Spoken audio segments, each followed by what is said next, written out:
All right. And it looks like we are live. Welcome back to the stream. Doing some more Unreal Engine development today. Working on my platforming game featuring this little slime guy. It's got a whole repertoire of abilities at this point. You can dash, you can stick to stuff, you can jump. I guess that's about it.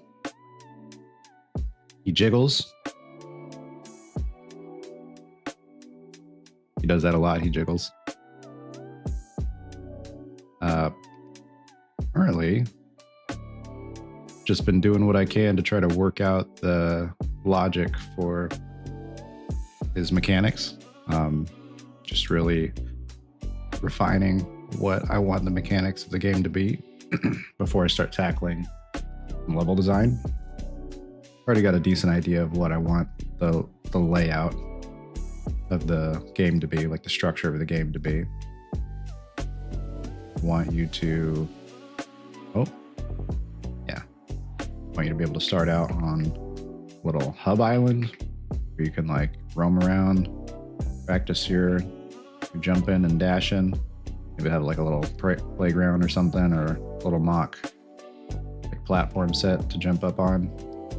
And there'll be little entry points at the end of the shore here where you can go into different levels and you complete them as fast as you can, or as methodical as you can.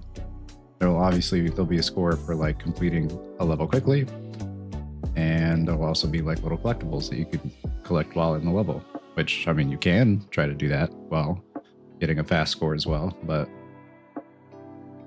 I think ultimately it's meant to be replayed to go find little collectibles here and there. But that's about the structure currently. Oh, and he rolls around too. Like, he is fully physics-based.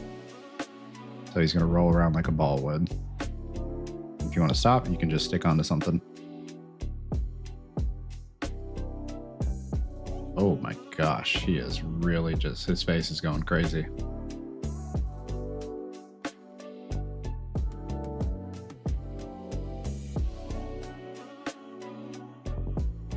Yeah, so in that case, I really do want to have better animation when it comes to the face. Right now, it's just velocity targeted as for the direction that the face is facing when he's moving around. And that sounds like ultimately what you would want to have, except it does come with a couple of different issues, such as when you let go of a jump, your face just kind of like bounces up and down like that. Sometimes it goes in different directions that are unintended.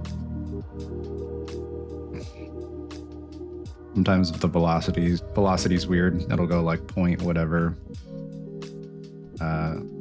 It'll be like point whatever in some direction, 0.0 something in some direction, even when it seems like you're standing still. So, seeming like the best way to combat this is probably going to be State Machine to handle like animations and such. Mostly of the face. I did want to adjust. Currently there's like a little band-aid solution that I have that, and all my stuff is in third person, blueprints, and then player. That's probably not the best nesting order for the folders here. I feel like blueprints should just be its own folder instead of it being like nested in third person. That just feels weird. We're gonna do that. Let's see how bad that breaks it.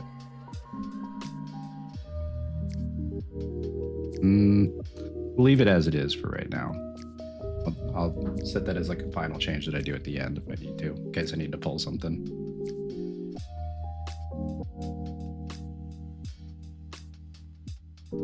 Okay. Slimeball. He looks a little funky in the viewport for some reason. Mainly the material, I think. causes him to look a little funky. That edge right there is where his actual edge is inside here. I don't know why the viewport looks all funky like this when he's in there. It is the material doing that, but I should say I don't know why he looks so funky in the viewport specifically compared to how he looks normally. He doesn't look like this normally.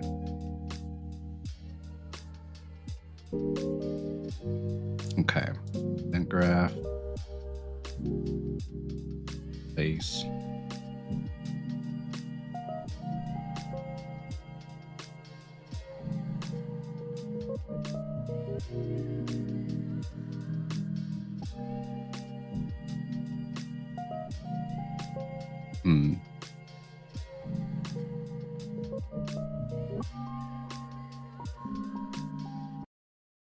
Yeah, I think I'll get rid of this little condition here. It's ultimately not, it's not going to be here.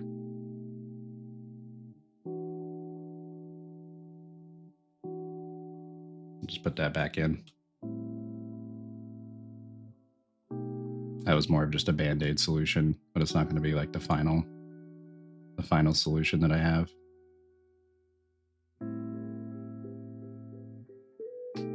Okay, so I think I might need to. Oh gosh, my cat is just going crazy for my mouse cursor right now.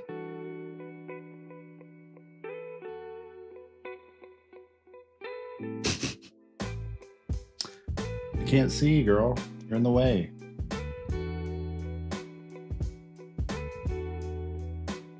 I cannot see.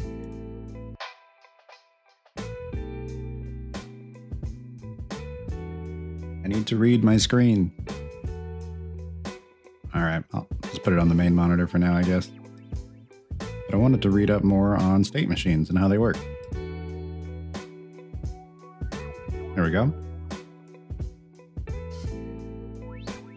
All right, so state machines are modular systems that you can build in animation blueprints in order to define certain animations that can play and when they're allowed to play.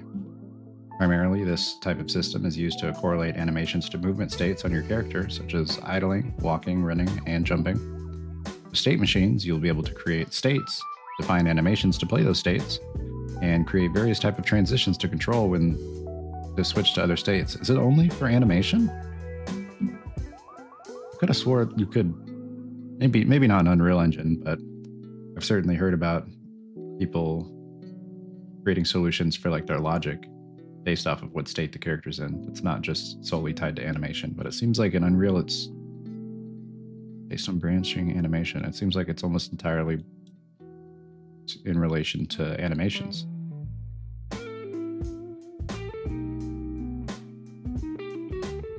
Interesting.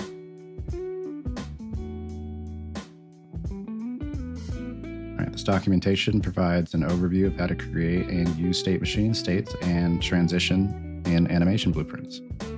State machines are created with animation blueprints, therefore you should have an understanding of how to use animation blueprints and their interface. I do not have an understanding of how to use animation blueprints. That might be a problem.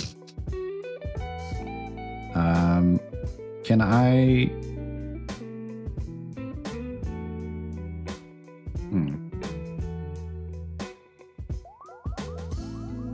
Is there, here, let's look at the documentation for animation blueprints. I'm wondering if there's a way to solely animate the face rather than like the entire character rig, because there's not a rig. I mean, there is a rig on the character, but it's not designed to be like moved around. So I'm wondering if there's a way I can do this just for the face. I guess what I could do is I could make the face like a separate model. Instead of it being like a 2D plane, it could be a separate model that is then rigged. But I'd imagine there's got to be a way to rig or just essentially like create like a flip book of animations. It's really all I need.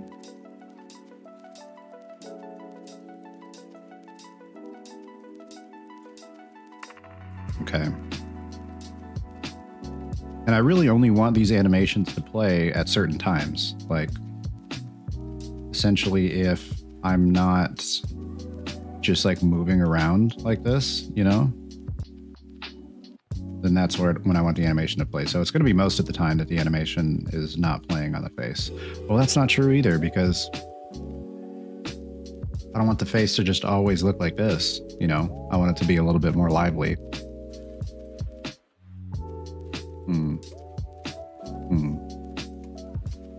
Obviously, being happy all the time like this is admirable, but you can't always just look have the one facial expression on your face, you know. Oh yeah, that's another thing that happens. I had that Band-Aid fixed to where so the velocity is right there in the top left. That's what the printed number is right now. That keeps changing. Like if you ignore all the like charge dash completed, I could probably get rid of like the charge dash completed and stuff like that. That was an old testing thing I had long ago. But that little number that keeps changing, that's the current velocity of the character. And when it hits 0, like exact 0, the face switches and faces the x-axis of the world, which that's something that I didn't know, that when you're at a complete 0, your velocity is technically facing the x-axis, the x-positive axis. It's at 0 facing the x-positive, but it is technically facing x-positive. So every time it comes to a complete stop, his face looks towards the x-positive. That direction right there is the x-positive direction of the world.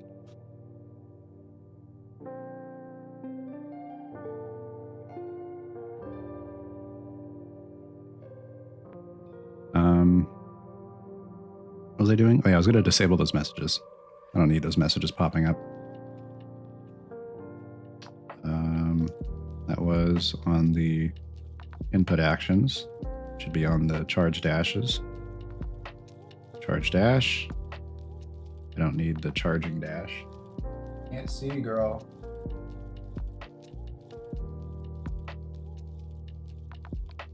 It's basically set right now to where if the FOV is zooming out, it is charging the dash. I don't need to. And if the FOV zooms back in, the dash is complete. So I already have visual indicators. They're just not print statements like that. Well, just leave it like that. That's fine. All right. So yeah, so that little number up there, that indicates your current velocity. And when you do get to 0, like that, you face the x-positive direction. So essentially, I need to, let's see, I need to have the face in some sense, in some situations, be animation driven and not just solely velocity driven. Oh, I should probably minimize this screen. There's a big end stream button in the YouTube live window, and I would hate to just click that by accident. So I'm going to go ahead and minimize this window. I already have OBS open. I don't need to have that separate dashboard for YouTube streaming open as well. Hey, what's up, Nathan? Yeah, you did say you would stop in. I appreciate it, man. Thanks for coming back. I'm currently working on my little slime guy, slime dude, Slimesy, maybe Slimesy. I don't know. I don't know of a good name yet, but you'll get one eventually. Right now, I'm just trying to get a better solution for the face. I'm not sure how long you've been here, but I've been chatting about how I want the face to, in most cases, face towards your velocity, which is what it currently does. But in other cases, I don't want that to happen. Like when you stop completely, for some reason, when your velocity is 0, it is technically facing the x-axis of the world, which is that direction that he's looking right now. So the face starts facing the x-axis. In other cases, like when he lands on the ground, his face like pops up and down like that. Don't want that. In all other cases, yes, the face should be facing where you're moving towards. So I've been told that probably the best solution for that is a thing called state machines, which are a functionality that seems to be inherent in animation blueprints. So I'm probably going to have to actually dive into the animation functionality of Unreal Engine in order to get that to work, which ultimately I was going to have to do at some point anyway, because I don't want the face to just always be that face. I want it to You know, when you land too hard, have like a grunting face, or like when you get hurt, have like an in pain face, or maybe have him blink. You know, just not always be in that funny, super happy to be here face, which he is always happy to be here, but you need some more facial expressions.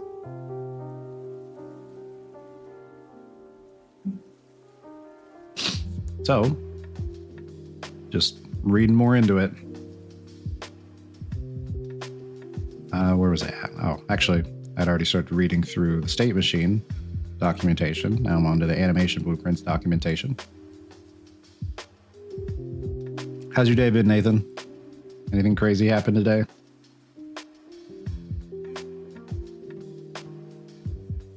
Okay, good luck on this. Thank you. I appreciate it.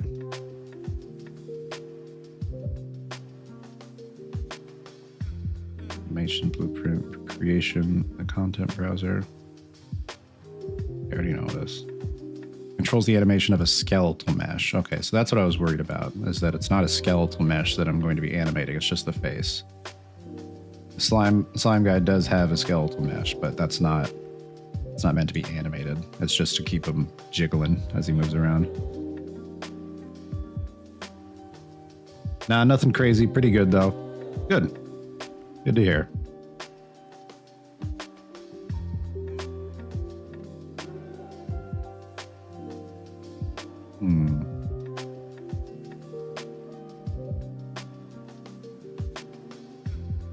I have a feeling I'm going to have to create like a custom state machine that isn't like the built-in state machine, because it seems like these state machines are entirely based on animating a skeletal rig, which I basically need the exact same type of logic flow, but instead of animating a rig when it goes from like run start to run stop or whatever else, it needs to animate the face. Did I create a 2D plane skeletal rig? Maybe I can. So if bro hit a ledge hard enough, could a state machine make him split and reduce his oh gosh, my cat's trying to paw the monitor. Sorry, girl. So if bro hit a ledge hard enough, could a state machine make him split and reduce his size or something?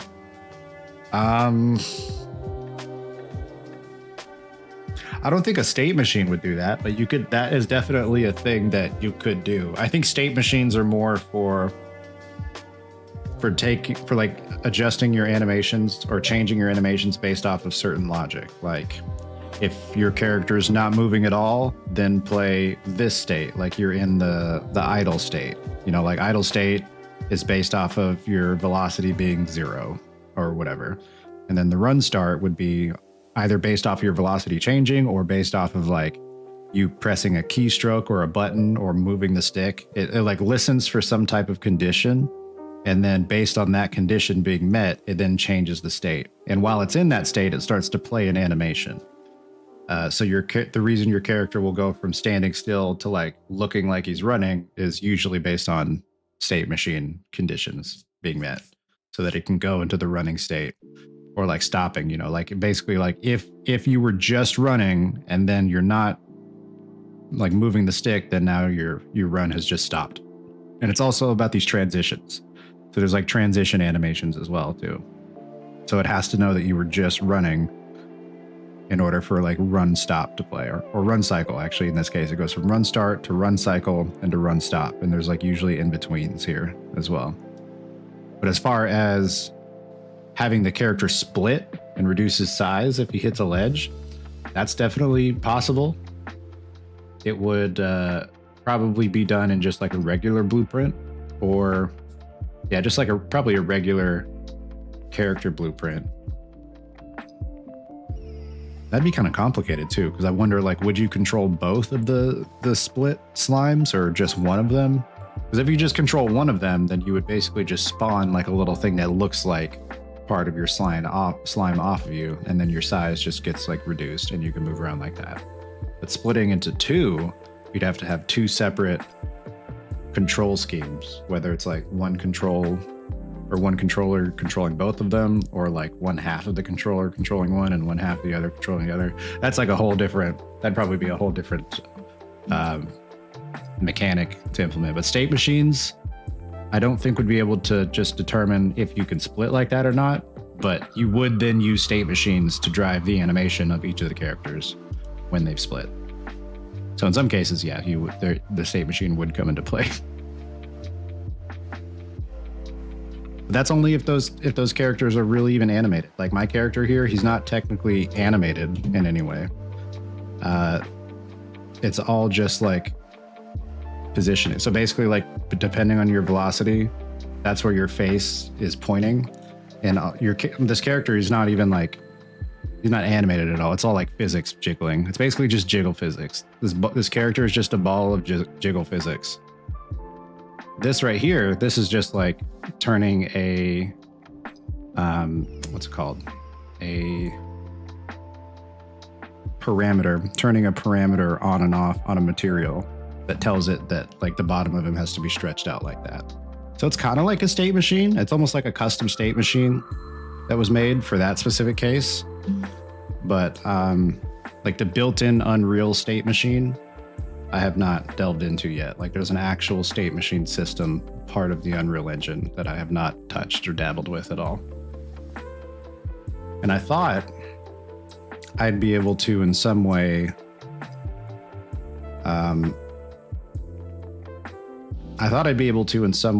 like just swap out little pictures, because right now his face is it's basically just a picture. That's all it is. It's just a 2D image. It's like a PNG file. But it seems like, based on the documentation here under animation blueprints, it is designed for controlling the animation of a skeletal mesh, which is basically like a rig with bones in it that make it move, which the slime does have a skeletal mesh, but it's not for the purpose of like animating. It's just to make him jiggle around. His whole jiggle physics system is driven by a skeletal mesh. So I wouldn't really want his skeletal mesh to like move him with a pre-made animation. I just want the face to move, and the face is like a separate object. So I might need to make like a custom state machine in this case. If it's solely tied to skeletal meshes, as in like the built-in state machine system for Unreal, if it's solely for skeletal meshes, I might need to make a custom state machine just in like regular blueprints. But I do want to look more into this and see if there's a workaround, or if there is a feature for just animating a picture, or animating like just swapping out a picture for another picture. If I can do that, then that'd be great.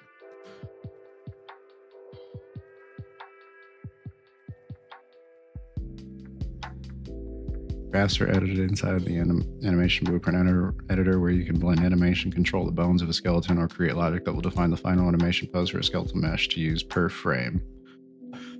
This document provides an overview on how to create an animation blueprint, its editor, and its primary features. Prerequisites: your project contains a skeletal mesh. Well, that seems pretty cut and dry, doesn't it?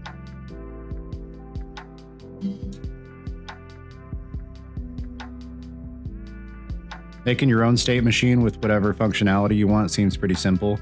Yeah, I think that's probably what I'm gonna have to do, is just make a custom state machine instead of like the built-in one for Unreal.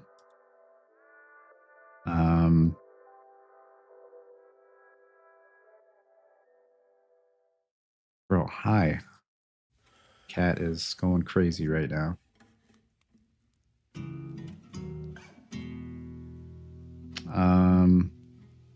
Bro, I can't read. Butts in the way.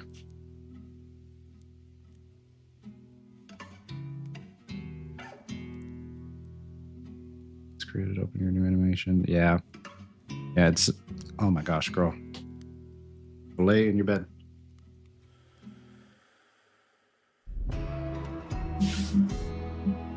No, that's not your bed.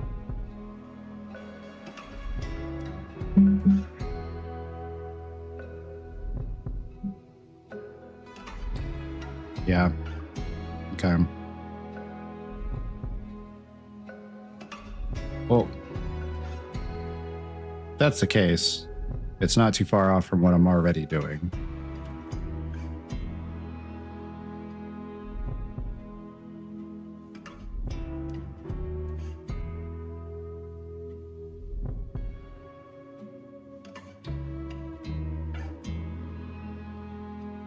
Oh?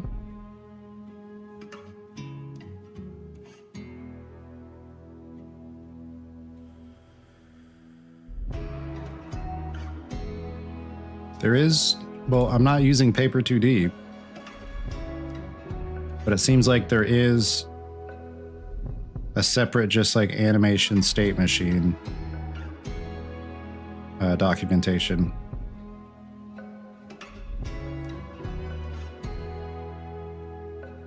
Okay. Setting up an animation state machine. It says this tutorial assumes you have a Paper 2D character that is already set up for movement and has some flipbook animations that you want a character to switch between if you do not have the flipbook. Okay, so I don't have a character, but if I can set up the face to essentially just operate like its own Paper 2D character that is just attached to the slime character, maybe that could work. Cat, what are you doing? It's like my cat knows when I'm streaming. Whenever I'm not streaming, maybe it's just because I'm talking, actually. When I'm sitting here at my desk like this, I'm not usually talking as much unless I'm like on a voice chat. But if I'm just gaming here, just like in peace and quiet, she's not bugging me like this. Do these custom state machines UE provides check state every frame, or are they even oriented? I have no idea. I don't know. That is what I'm getting into. I'm only just reading on a documentation for state machines. So yeah, I don't know. We'll find out. Are they event oriented? Yeah, that's, I do see, I knew what you meant, but I guess I said it wrong. But yeah, event oriented. The cat just likes you. The cat does like me. Yeah. I just make it very hard to concentrate, which is what I'm trying to do right now, is concentrate. But I love you.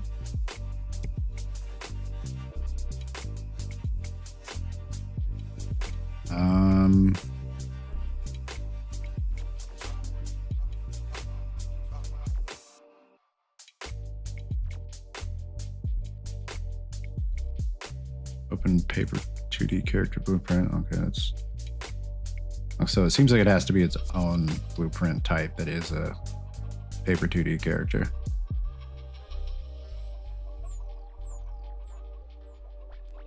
Oh. Oh, this is just, okay. This is just telling you how to set up a custom state machine. So actually, this is some useful documentation. This looks like it's old documentation, though. I don't think that's what these nodes look like anymore. Oh yeah, this is, okay, this is definitely Unreal 4 that this is showing me here. But it seems like ultimately this is literally just telling you how to set up like a state machine. Yeah, blueprints, enumeration. Well, let's say paper flipbook character type or variable type.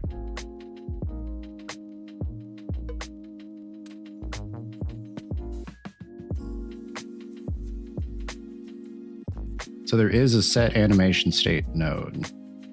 Is that, let's see.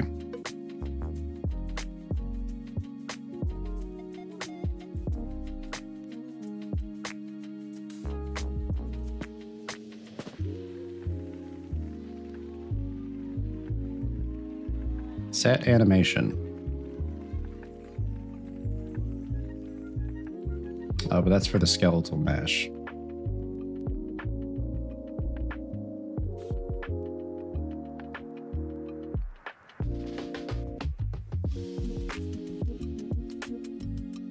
Okay.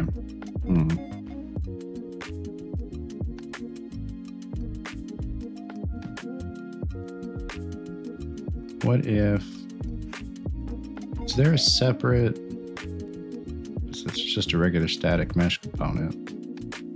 So let me look through the different asset types here. Start at the top. Would it not just be like a plane?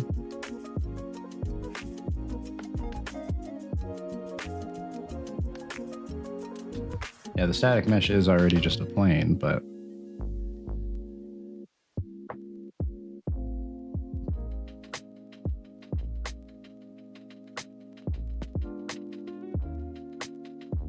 All right, well, there is already logic to change out the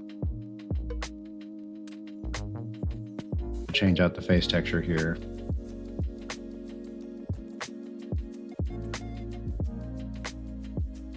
I would just have to have it. So I would just need to build my state machine here, because it's already set based off of the velocity.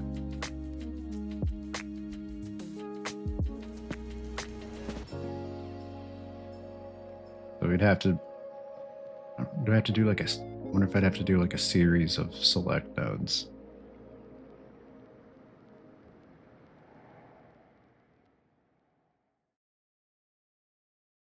It'd be cool if you could right click a node and just like open, there is a view documentation option, but it's grayed out. See, that's what I want. I want to just click on that and read like the specifics of the select node again. Oh my gosh. All right. You guys are overwhelming me. Both cats in here. I can't do it. Sorry. Love you guys, but I'm getting to the level of being overstimulated. Nope. Nope.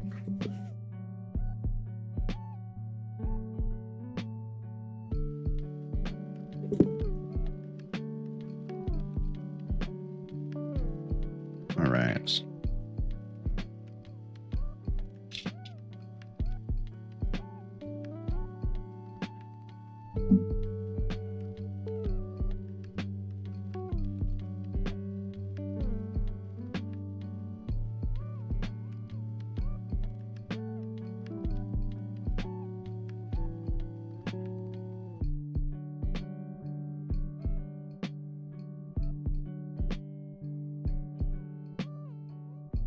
Just trying to look up the documentation on select nodes again.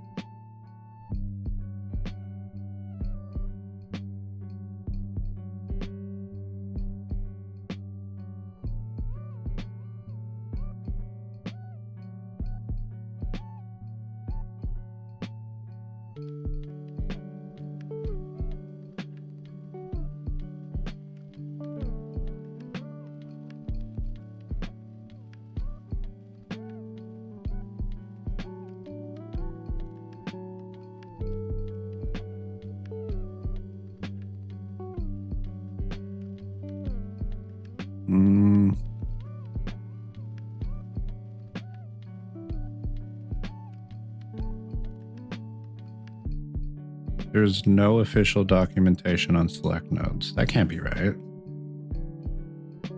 No, that's not right. Oh, it's an old thread. That's why. Hey, Bacon Guy. How's it going, man?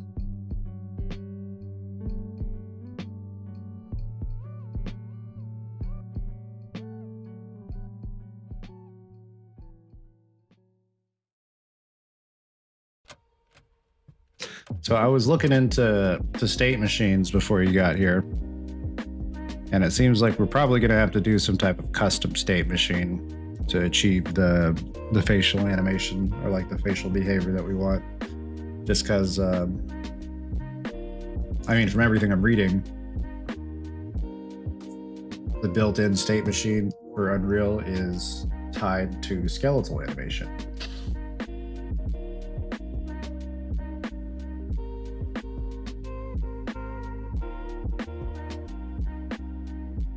Yeah, state machines are created within animation blueprints.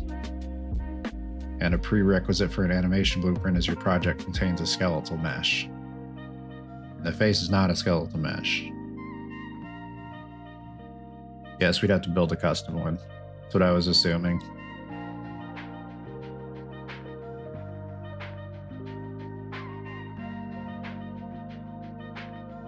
So it'd probably just be in the...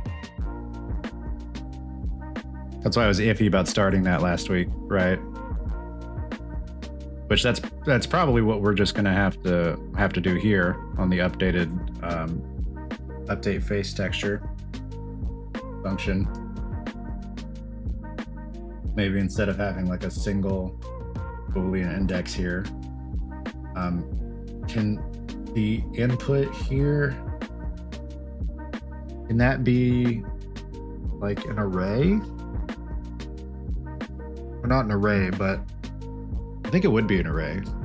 The thing I'm about to reference, just have like a multi-set of conditions that fire a specific output when that condition's met. And then based off of the output that goes into the input here on the select, it changes the face texture or the behavior of the face.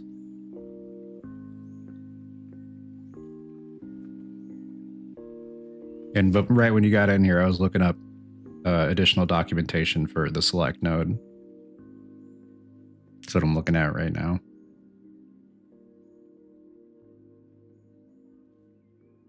Which I'm not sure if the select node would be the proper node to use here.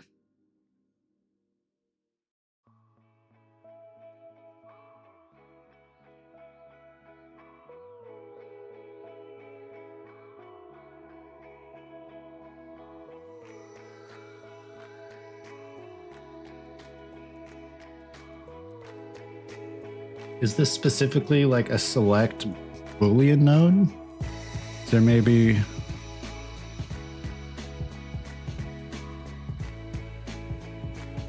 Or does this maybe does the select node adjust based off of the input here? Like what happens if I change this? I had meant to build something during the week, but I got busy. Oh, that's all good, man. Don't worry about that. I meant to draw some new faces during the week. I got busy too.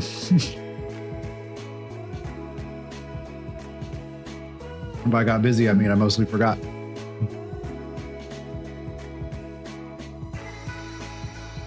But I did beat Expedition 33 this week, just last night actually, after like 90 plus hours. I got to that final boss, one shot him. I guess the game was not made for you to be leveled up to level 99 before fighting the end boss, but I did everything else. I made sure that the finishing the game was the last achievement that I had to do. Still want to go back and fight some other bosses, but I think it's just the bosses in the Endless Tower. There's 3 of them in there. Actually, 4 of them in there. And they are dumb hard. They are dummy hard. Got it shoved in trying to fight a couple of them. Even at level 99. I think there's got to be another thing to input here. Maybe it's like a different kind of select node. Oh yeah, okay, the index can be. Ah, I see. So you just change it, but how do you change it back?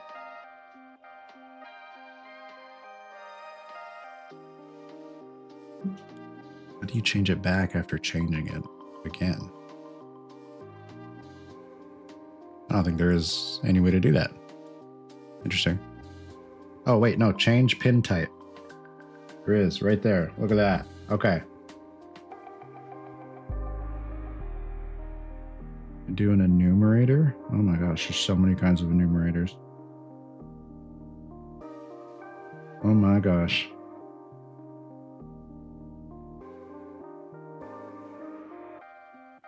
Why do they all have E in front of them? Because they're enumerators?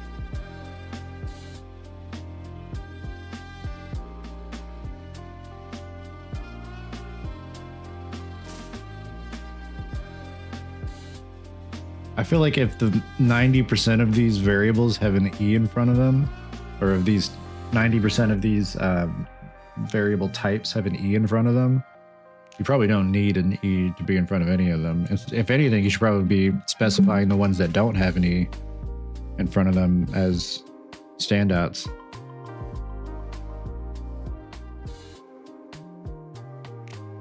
That's crazy. That's so many.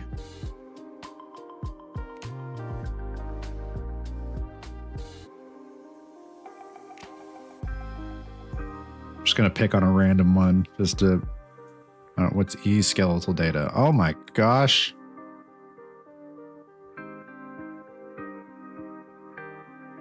Change pin type. Integer. Okay. Okay.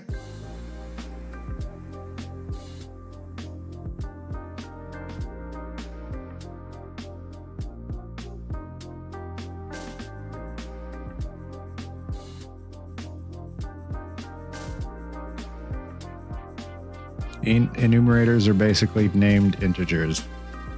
Gotcha. So in this case,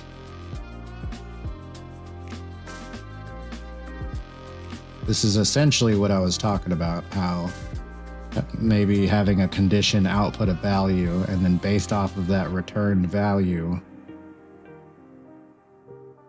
it would drive the... Oh man.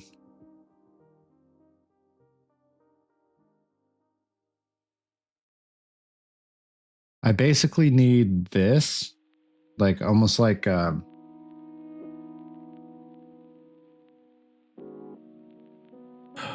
basically need something similar to like this Boolean return or this Boolean select, but with many different options that just kind of like plug in, you know?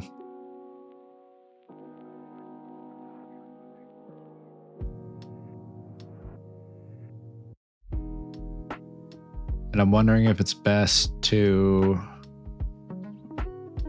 make a bunch of different like select nodes off of this here, or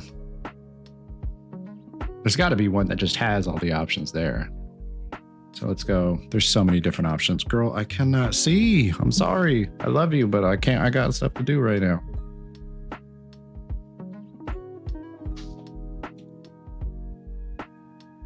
They're very useful for mode switching. Makes sense. Basically what we're trying to do right now. Select.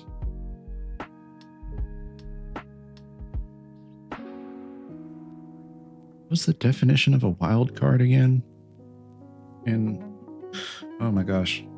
Every time I want to type something, I gotta like move the cat out of the way.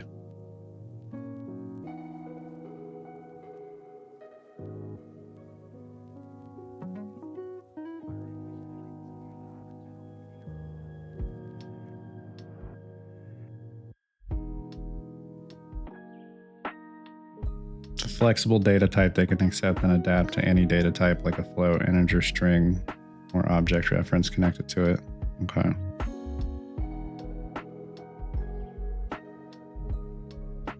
It's just something that can accept any class or object type. Okay.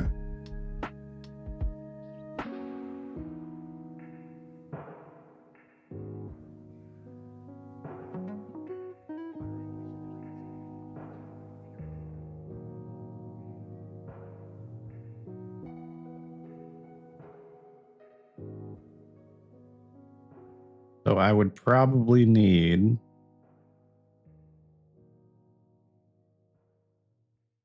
I'm trying to think of the best way to set up the logic flow here. I could see I have the tools in front of me. I've got the ingredients. Just need to make the dish in the most reasonable way possible.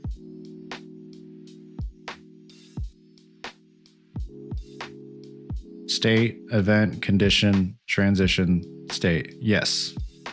Yeah, that is ultimately the flow for the state machine.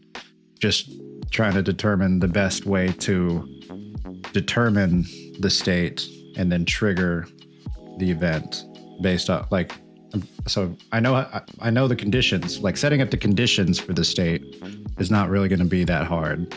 It's just then the best node to have that state plug into, the best way to get the output based on that state being met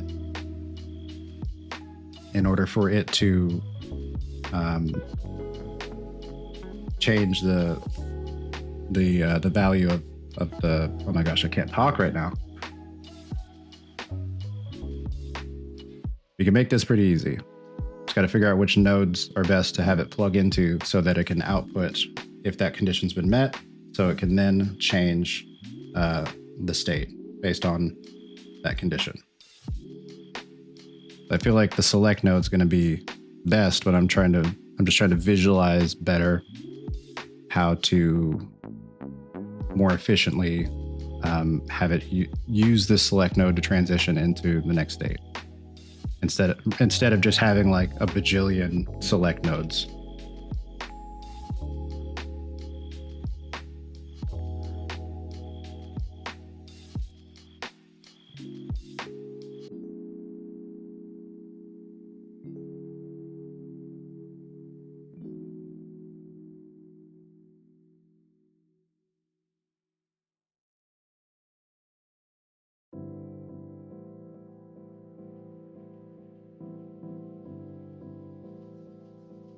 I'll look more through. I guess wildcard still might be the best thing to leave it as right now. It's just the amount of pins that we want for. Well, actually, I'm wondering, should it be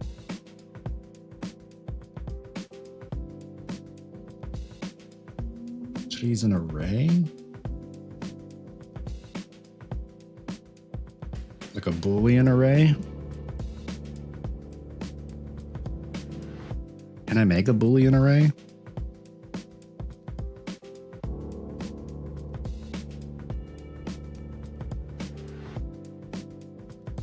Gosh, there's so many nodes with the word array in it. That was a bad idea. If I do this. No. Well, the array is just going to be the variable, but hang on, let me look at, get another grasp again. Let me look at how we were solving, where'd it go? The grabbing. I forgot what the reasoning was last week for the reason we're making the state machine. Ultimately, the state machines just needed to drive the logic for the face. And we were trying to solve that issue right there of the face acting unpredictably. Like, you know, it facing directions that we don't want it to face, it having like little jiggles and like bounces up and down right after it lands. Basically creating states for the in-between, for the states in between when he's just moving around. Because when he's moving around, obviously we want the face to be facing the velocity direction like it is currently. But it's just the little edge cases where, like when your velocity is 0 facing towards X, we don't want. When you do a little bounce, obviously we don't want the face to bob up and down like that. So probably a separate state for like just let go of bounce and has settled, or a face for like just idling, like when you're at 0. Because ultimately we don't want it to just whip towards the X positive. Sorry if I'm having a little more trouble putting my words together today. Today I am just so brain fogged out from work today. Like work was just so draining of my mental capacities. But I'm doing my best. I'm trying to hang in there. But ultimately, that's what we were trying to fix. It's just the little edge cases where the face is not behaving in a way that we want. And ultimately, so that we can have the face animations change. Because clearly, I don't want it to always look like this. I don't want his face to just always be this single, static, happy face. As nice as it sounds to have him just be happy all the time, we want a little more variety in the faces.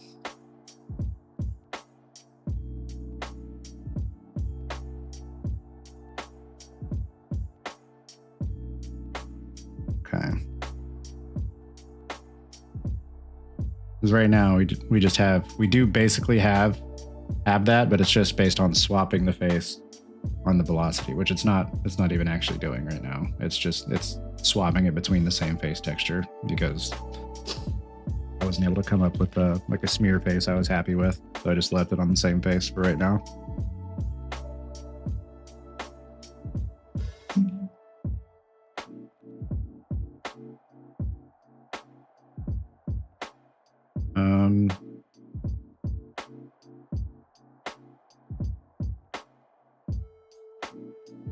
I think part of the state machine is also going to be having variables set, probably just like Boolean set, in order to determine when the facing velocity should be on or off.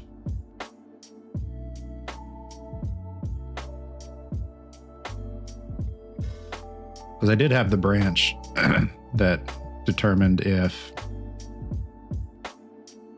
I think the velocity was under some like 0.0 something amount, that it wouldn't turn the face. But that didn't really behave how I wanted it to behave, so I just turned that off because I don't think ultimately that's even going to be the solution that's used. So I just turned it off.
Looking up solutions other people have used to like animate face textures, like 2D face textures. Seems like I'm gonna need a texture atlas, like a big one single texture that has the faces like all in different spots, and it just displays that little section of the grid to change the face rather than going between a bunch of different face textures.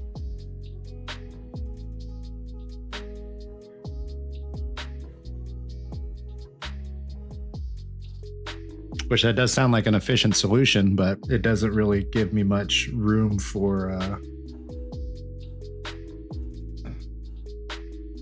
iteration, or like adding different faces, I should say. Well, I guess I could just make one big texture atlas with only like one cell or corner or whatever grid section of it like actually occupied with a face, like one, and just add more to the grid. But I would have to know how many face textures I would have before that. And I could just adjust the logic that determines where on that texture plane it changes to. Not really necessary. Flipping through Atlas texture is good for animating though.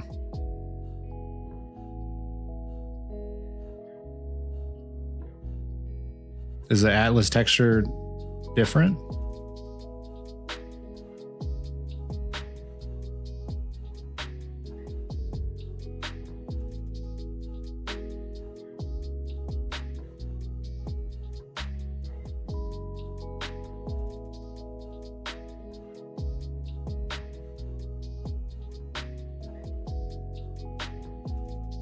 Hmm.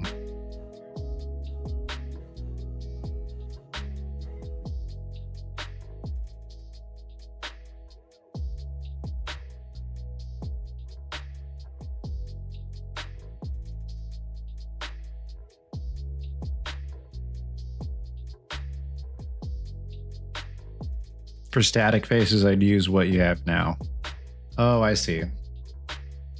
So yeah, okay. Actually, so yeah, the logic that we have right now is going to be good for swapping between the different states, like the different animation states. But then the actual animation of the face would then be driven by the Atlas texture, though. I see what you're saying. Okay.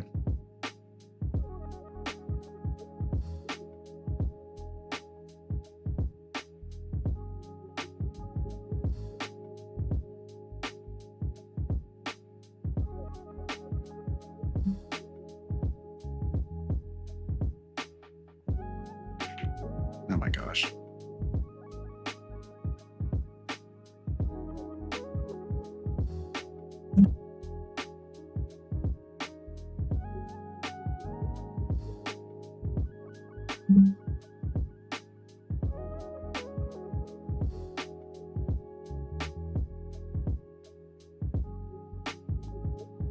What do these enumeration blueprints look like?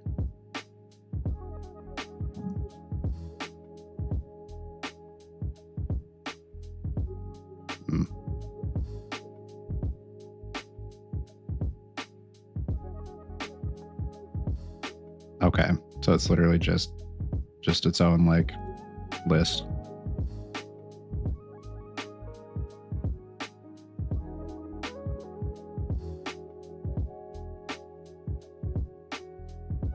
Is there any other? What's a flag do?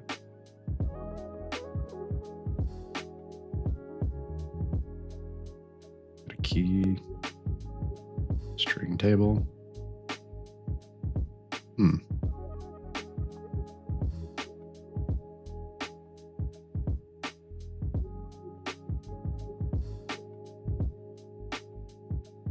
For language translations? Oh, okay.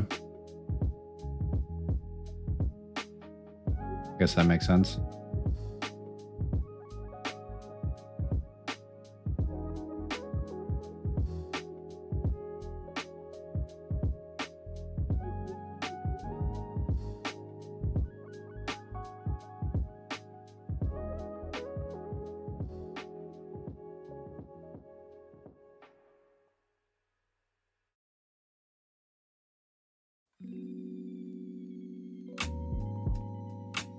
Mm-hmm.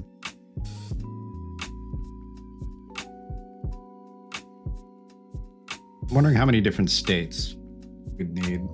We want like an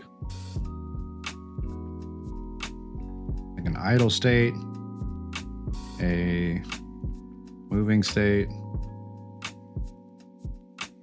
an impact state, a injured state. I don't know if there's even going to be a health bar, to be honest, or like any type of like damage or health system.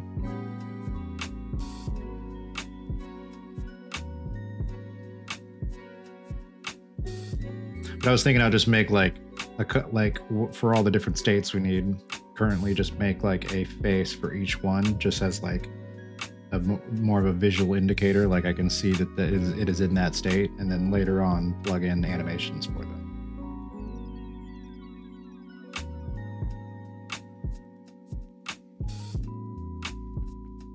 Then maybe like a bored state, like you're idling for too long. I guess 5 states I can think of.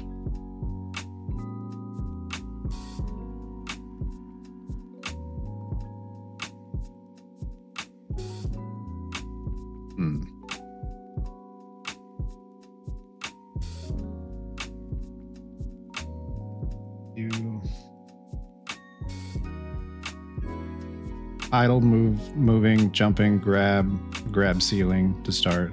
Yeah. Yeah, it's a good idea. I grab. Wait.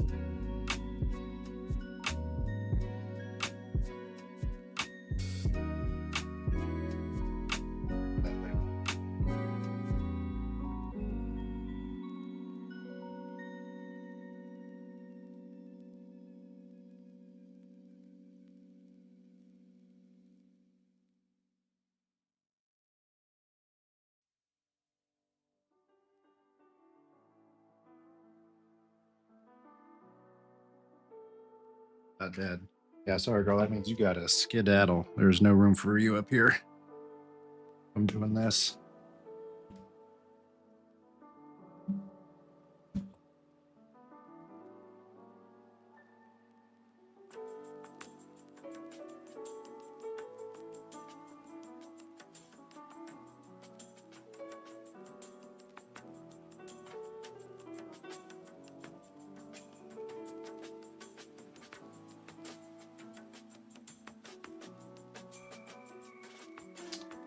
All right.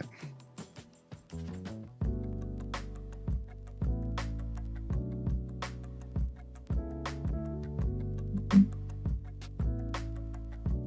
wonder if I can. Theoretically, we could tap into the animation system state machine if you create an empty mesh with a single bone to use as the face pivot. You think so? I mean, you could make animations for it too. Got an empty mesh with a single bone to use as a face pivot. But would we? I guess it is. Is it just based on the skeletal mesh? It's not based on the actual character blueprint? Girl, no. God forbid you use your bed that I got you.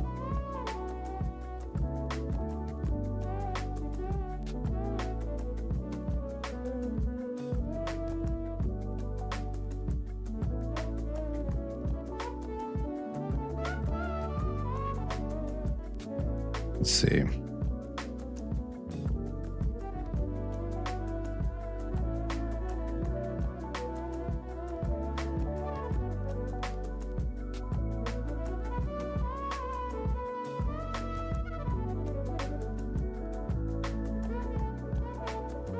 Not sure what you mean.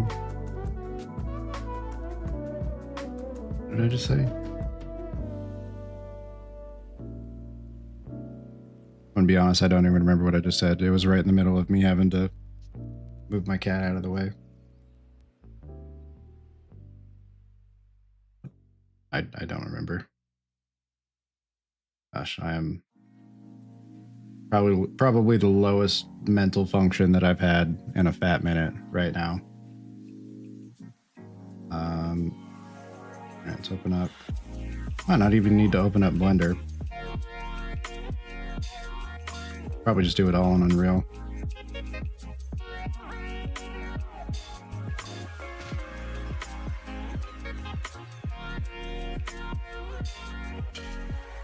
Why is Blender opening so slow lately?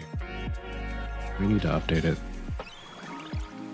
Yeah, I'm gonna update Blender because it never opens this slow. I know it opens eventually, but it should not be opening this slow.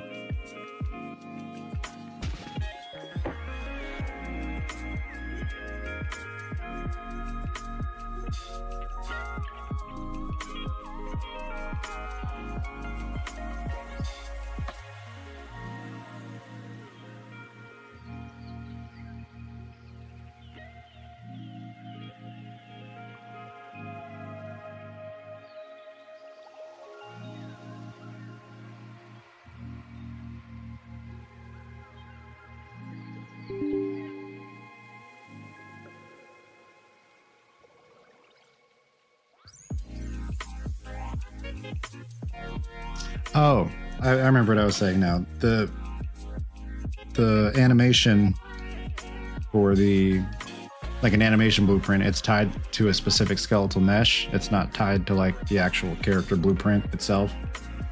Because there's the skeletal mesh, but then that is part of the blueprint. for your character. So the animation system is tied specifically to the skeletal mesh, correct? It's not actually tied to the blueprint as a whole. Correct, it's tied to a specific skeletal mesh. Okay, cool.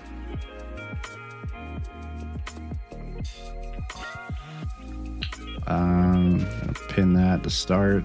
Get rid of that.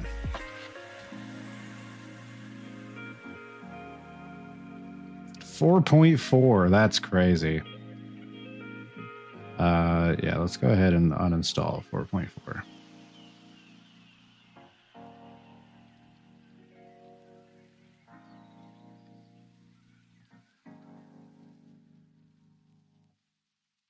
It's been literally, hang on. Did that say 3/31/2025? 3/31/2025, 3/31/2026. It's been exactly a year since I installed Blender 4.4. To the day, it's been exactly a year. That's crazy.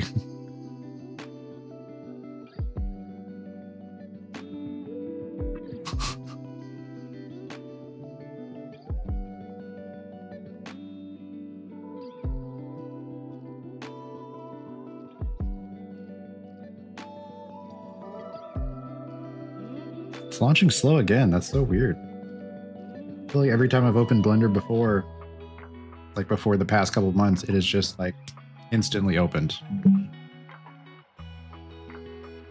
It's Blender Day. Did I miss that on the website?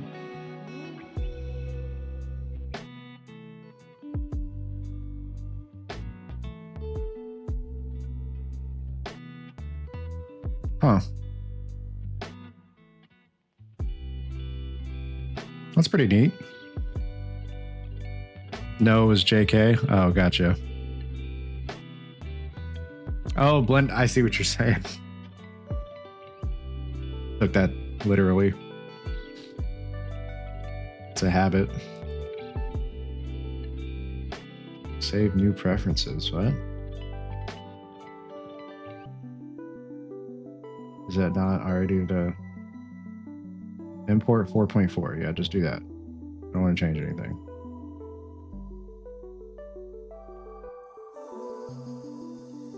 Yeah, I see what you're saying now though. 3/31 Blender Day. It's my Blender Day.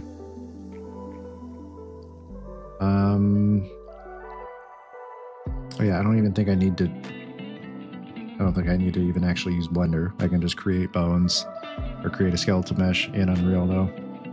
So this was all for naught. Don't save. It's silly. All right.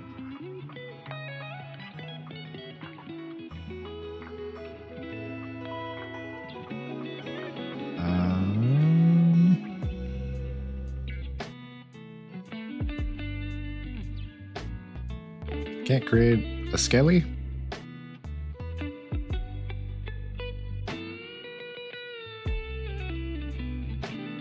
There's a skelly right here.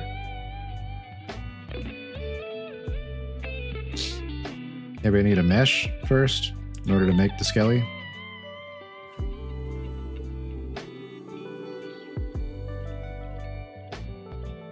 Could do like just a plane, I guess. You know, it'd be just a plane with a bone going right down to the center.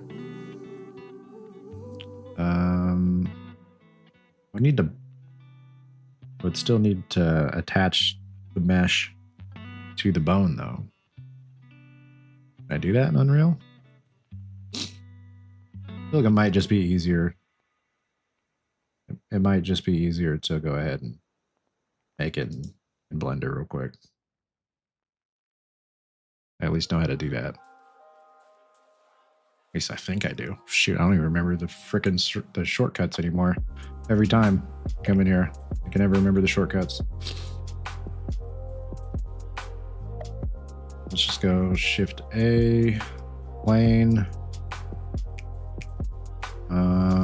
I guess. Shoot, what is the? Oh gosh, I changed the selection.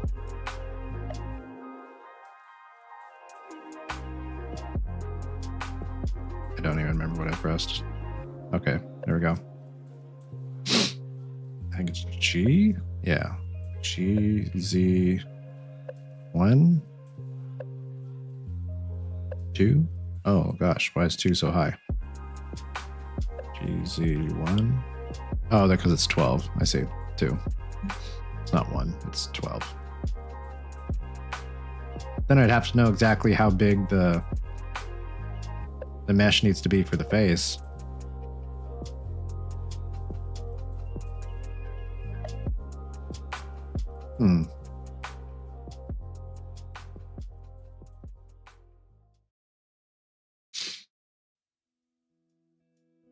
Yeah, because changing the size is going to change the length of the pivot.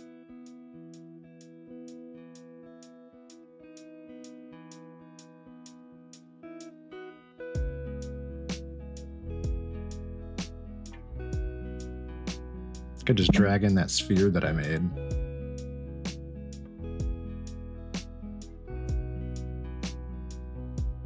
If you create an actor with just the face plane, you can convert it and it'll be in the correct size place. Oh, okay, so I don't even need to do any of this. Don't save.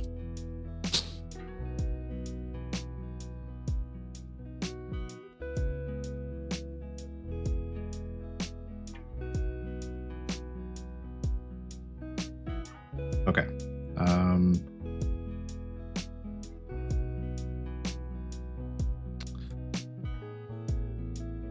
You'll have to add a bone in Blender though, unless Unreal has a way to do that. I could have swore I've looked into that before.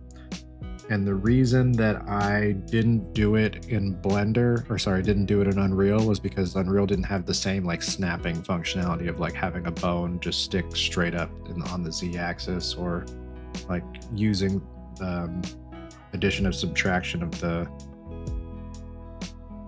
positions of the bones was easier in Blender than it was in Unreal, but I think there was still a way to add a bone in Unreal.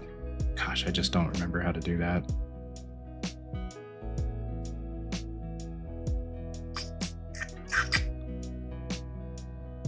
All right, let's go back. We're going to try the original solution again.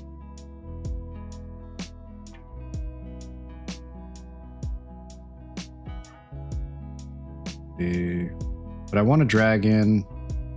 Oh, you know what? Actually, let's do this. Don't save. Okay, so we got the sphere. Close all that. Yeah, separate. I want to add. What? How do I get rid of this sphere selected?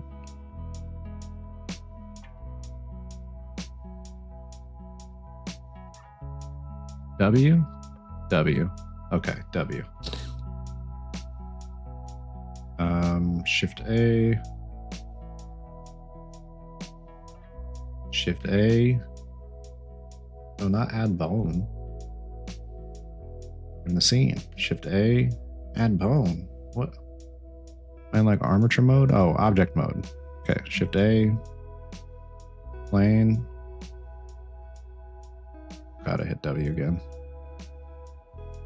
GZ. Guess about like there. A little inside the face.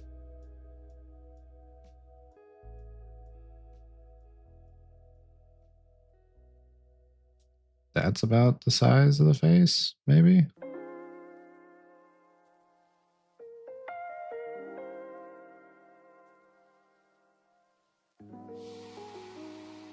Maybe a little bigger than that.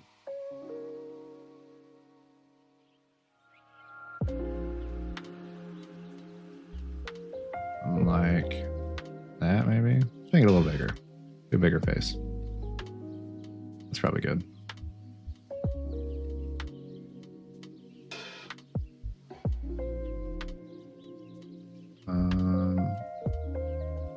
Right. Shift A. Armature?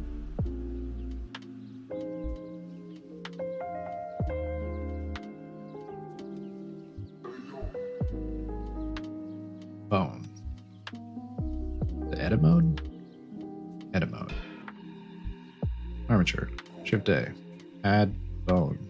Yes. Bone name. Bone. Enter.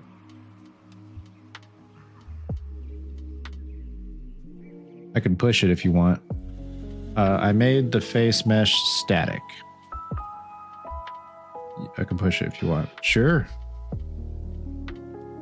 Let me, I don't even think I really made any changes. Yeah, I can probably, no, don't save. Yeah, the only thing I changed was the, just like poking around in the face update blueprint. What was it? I think I just moved some nodes. You can just pull. Yeah, it's fine. I didn't even really change anything anyway.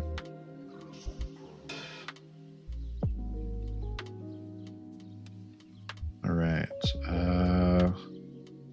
Fetch origin. Cool. Cool.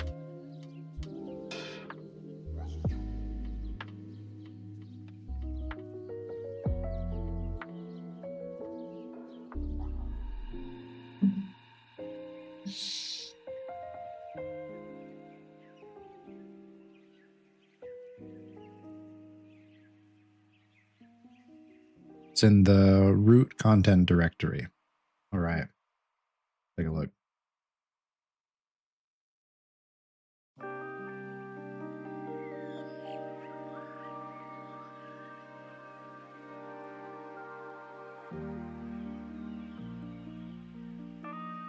Oh.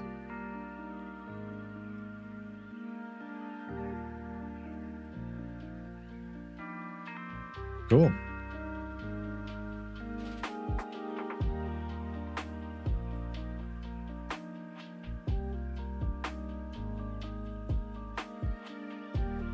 And then we just need,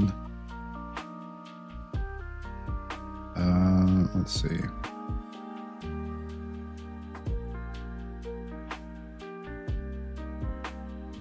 Needs a root bone.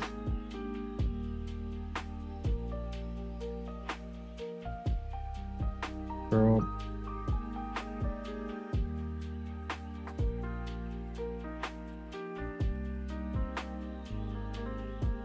Hi. I love you, but you are so distracting, and I don't have the mental capacity to get back on track when I'm distracted right now.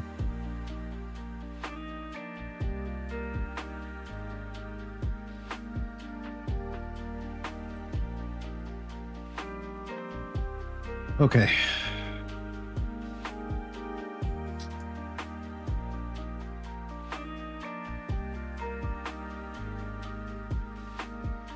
Am I crazy? Why are these bones so tiny? I just forgot how to add bones, I guess, or how that works. I'm adding the bones, they're just like, their size is 0, 0. I forgot how to delete stuff too. Select, deselect, hide, unhide, new collection, library. Delete. Backspace.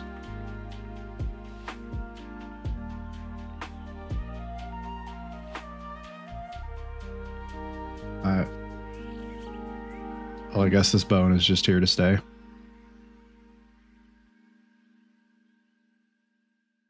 This is my Blender experience every time I open it. It's same, buddy, because I have to relearn it every damn time I open Blender.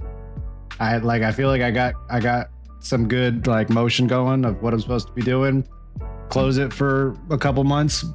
I might as well just be a brand spanking new user. Like I can't remember a damn thing every time I take even a little bit of a break from Blender. It's kind of frustrating.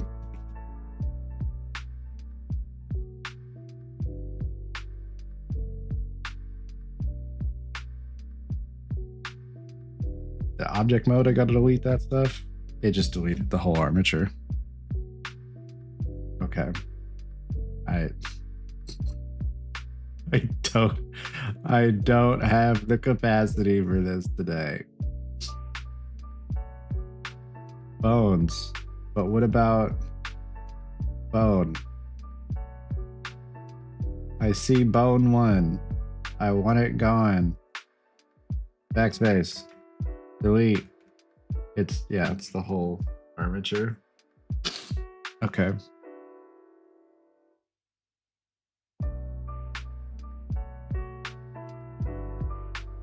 I had to just start the whole thing over again. Start it from scratch. Make it a new game. I'm just kidding, but... Armature.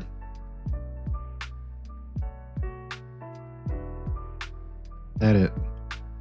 Shift A. Why is the bone have no transport? Is it because maybe that's the size of the last bone I added? That's what it was. Yeah. I think the last bone I added, words are my passion. I think the last bone I added did have a 0, 0, 0 transform because it was like a root bone. Oh, that's right. I need to have a root bone. Okay. Okay.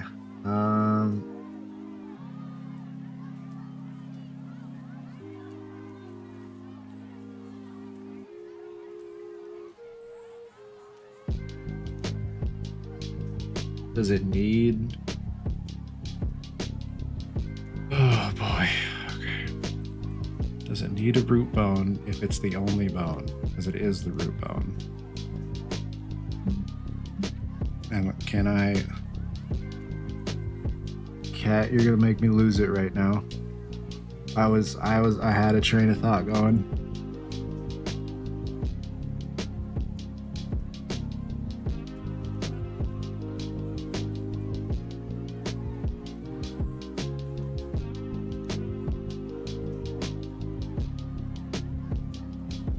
Yes. Can I help you?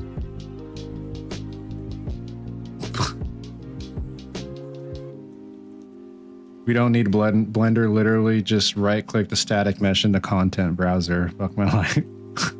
Thank God. I do not have the mental bandwidth to use Blender right now. Okay. Right click. It's the second option. Convert to skeletal mesh. Beautiful. Root bone placement center. Oh, beautiful. That's sure. That's all good. Love it. Thanks.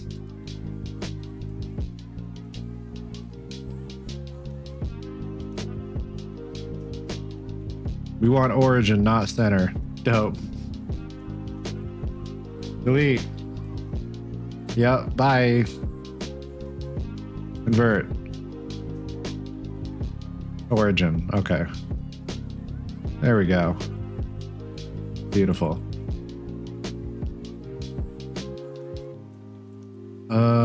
Okay.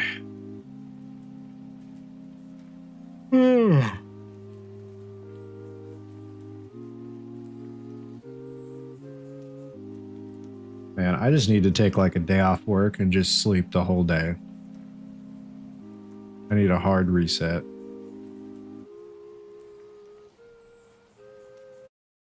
Should have done that yesterday. Had the day off work. Except I just realized the conversion auto-centered the origin. Uh-oh.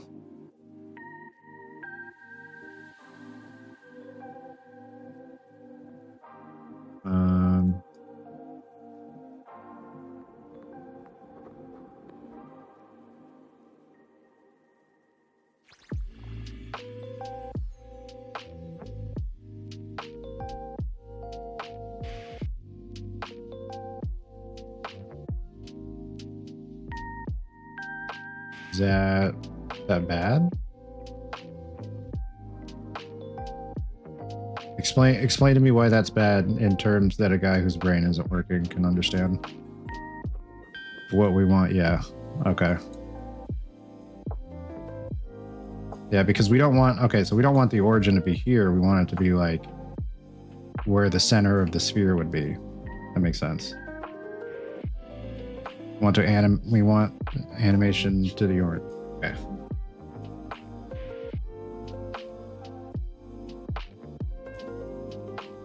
Makes sense.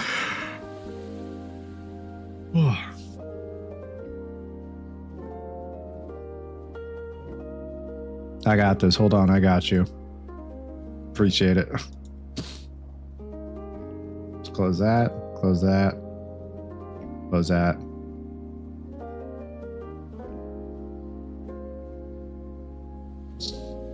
I'm gonna draw faces. Oh, that's what I was looking up a second ago. Is I was trying to see if I have to use a capture card or if I could just like I just cast my screen to my computer. I might be able to just do that. It is an iPad.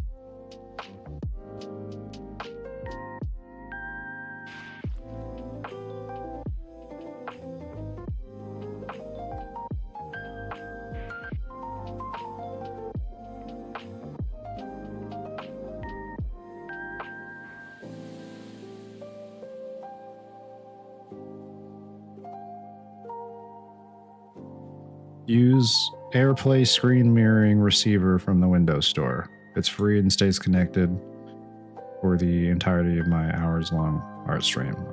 Bet. I hate the Windows Store, but if I can just click and download it, sure.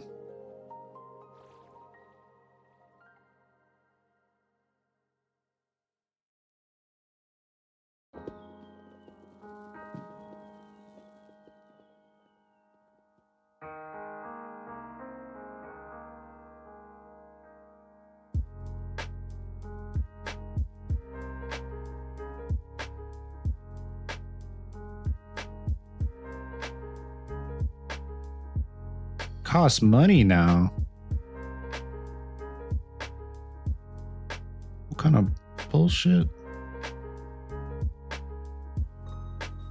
I want my incredibly complex software for free, dang it. There's a bunch of other options on here though that look like clones of this. Air mirroring, screen mirroring, and cast. Yeah, that's... Oh wait, is that just for iPhone?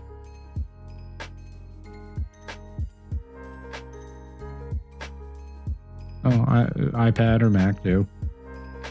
Hell yeah, the developer name is in all Chinese characters. I'm sure it's going to be either the most incredible piece of software I've ever used or I'm going to get a virus.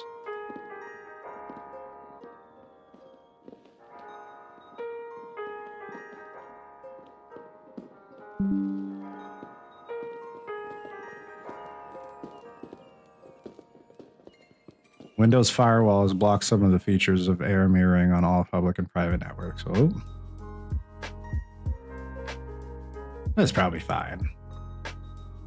Yeah, it's probably fine. All my important stuff is backed up. That's one thing I try to live my life.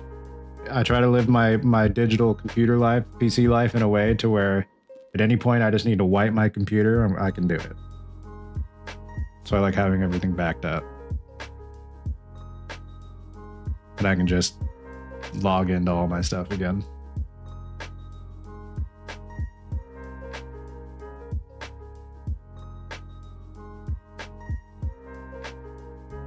Okay. Scan this QR code to download the app. Doing it.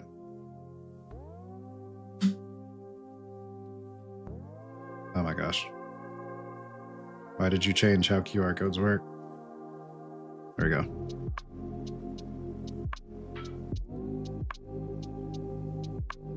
And my iPad has a virus. Dang. Who could have seen this coming?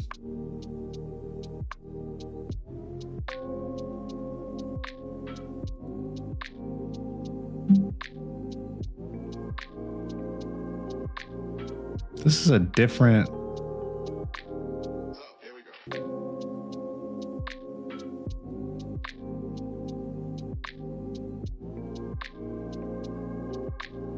On Windows, it's called air mirroring. And the little, when you like log in, it has you scan a QR code so you can download the app like on your iPad to mirror it. Why is it bringing me to an app called Miracast? Screen mirror. And why do I need to do that anyway? Should I not just be able to cast just from the built-in casting?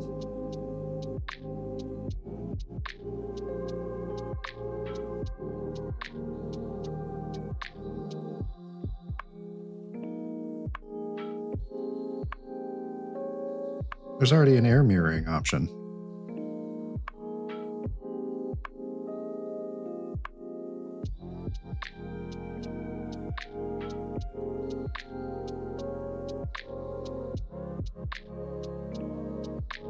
It sounds sketchy.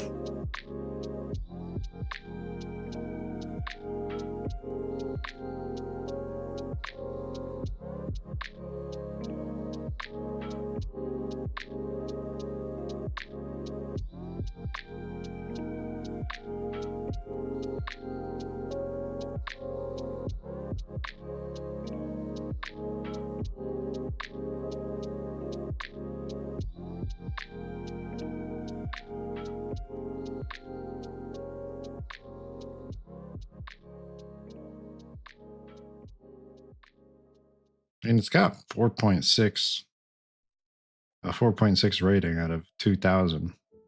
We look at it on the App Store. I want to just hit get from this pop-up. Oh, there's plans? Oh, I see. It's all in-app purchases. That's why it was free on the Windows Store. No. Absolutely not. Also, why do I need that app? See, air mirroring. Okay.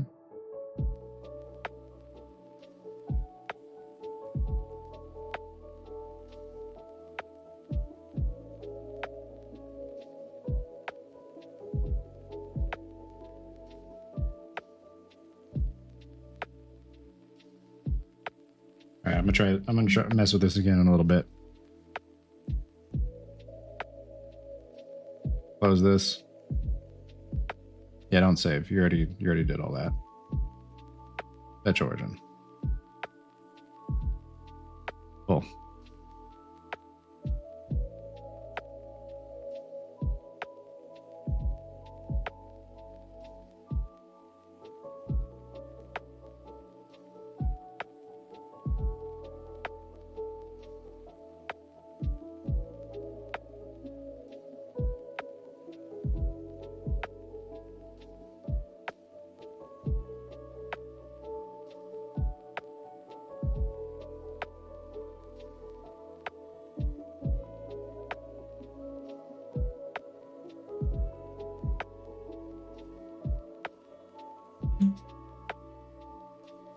Oh, hey, look at that.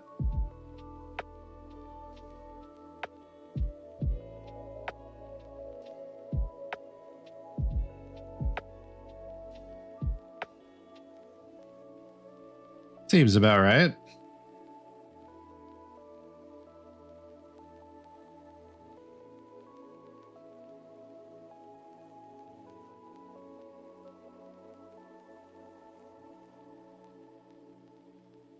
All right.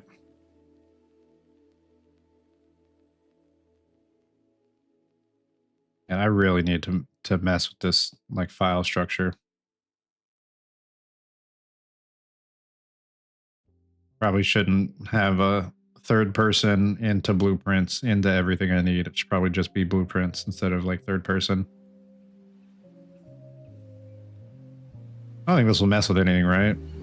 I just do I even need this anymore?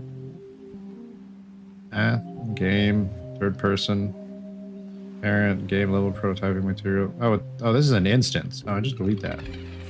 Yeah, I don't know why I have a material instance right there.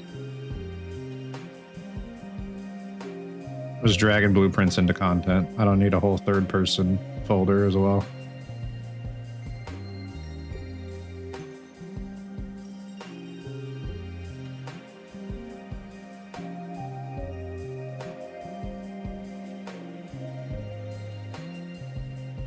Be careful about moving stuff around. Really? We'll just go cancel then.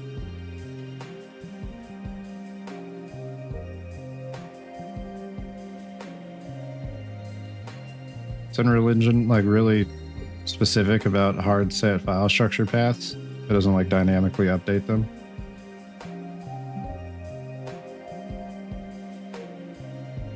If they're referenced.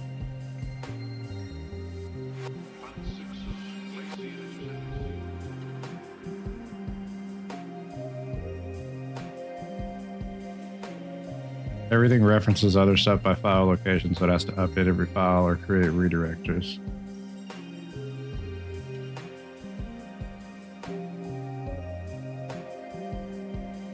Wait, there's a whole empty blueprints folder. Doing it in large swaths can crash easily. Why is there a whole empty blueprints folder? What is going on here? Like, I want all of this to be in here.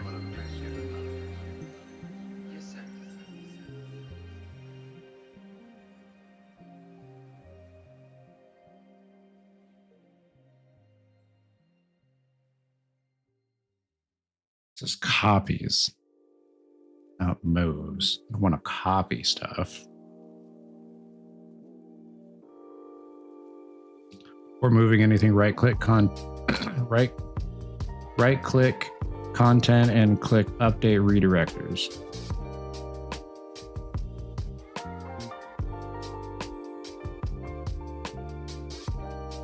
Lark says, hello, hello. Oh, raid. I appreciate it. Welcome, welcome. Just doing boring dev stuff here. Stopped in at a great time. Only some sarcasm there. Doing things like moving files around in a file structure. We also do boring dev stuff. No judgment here. Awesome. Hello, it's Rufio. Welcome.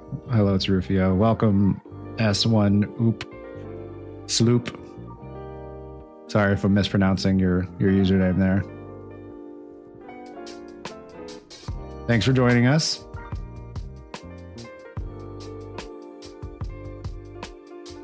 All right, update redirector references. Oh, wait, no, content. Update redirector references. All references to redirectors were successfully updated. Delete all redirectors which are no longer referenced locally. Keep all redirectors, both referenced and unreferenced. This prevents issues caused by references to them in other workspaces or source control branches. Use with caution, as these redirectors may be referenced, for example, in other source control branches or in other users' workspaces. Zeok says, hi, what is this project? Well, let's go ahead. We're gonna keep those for right now.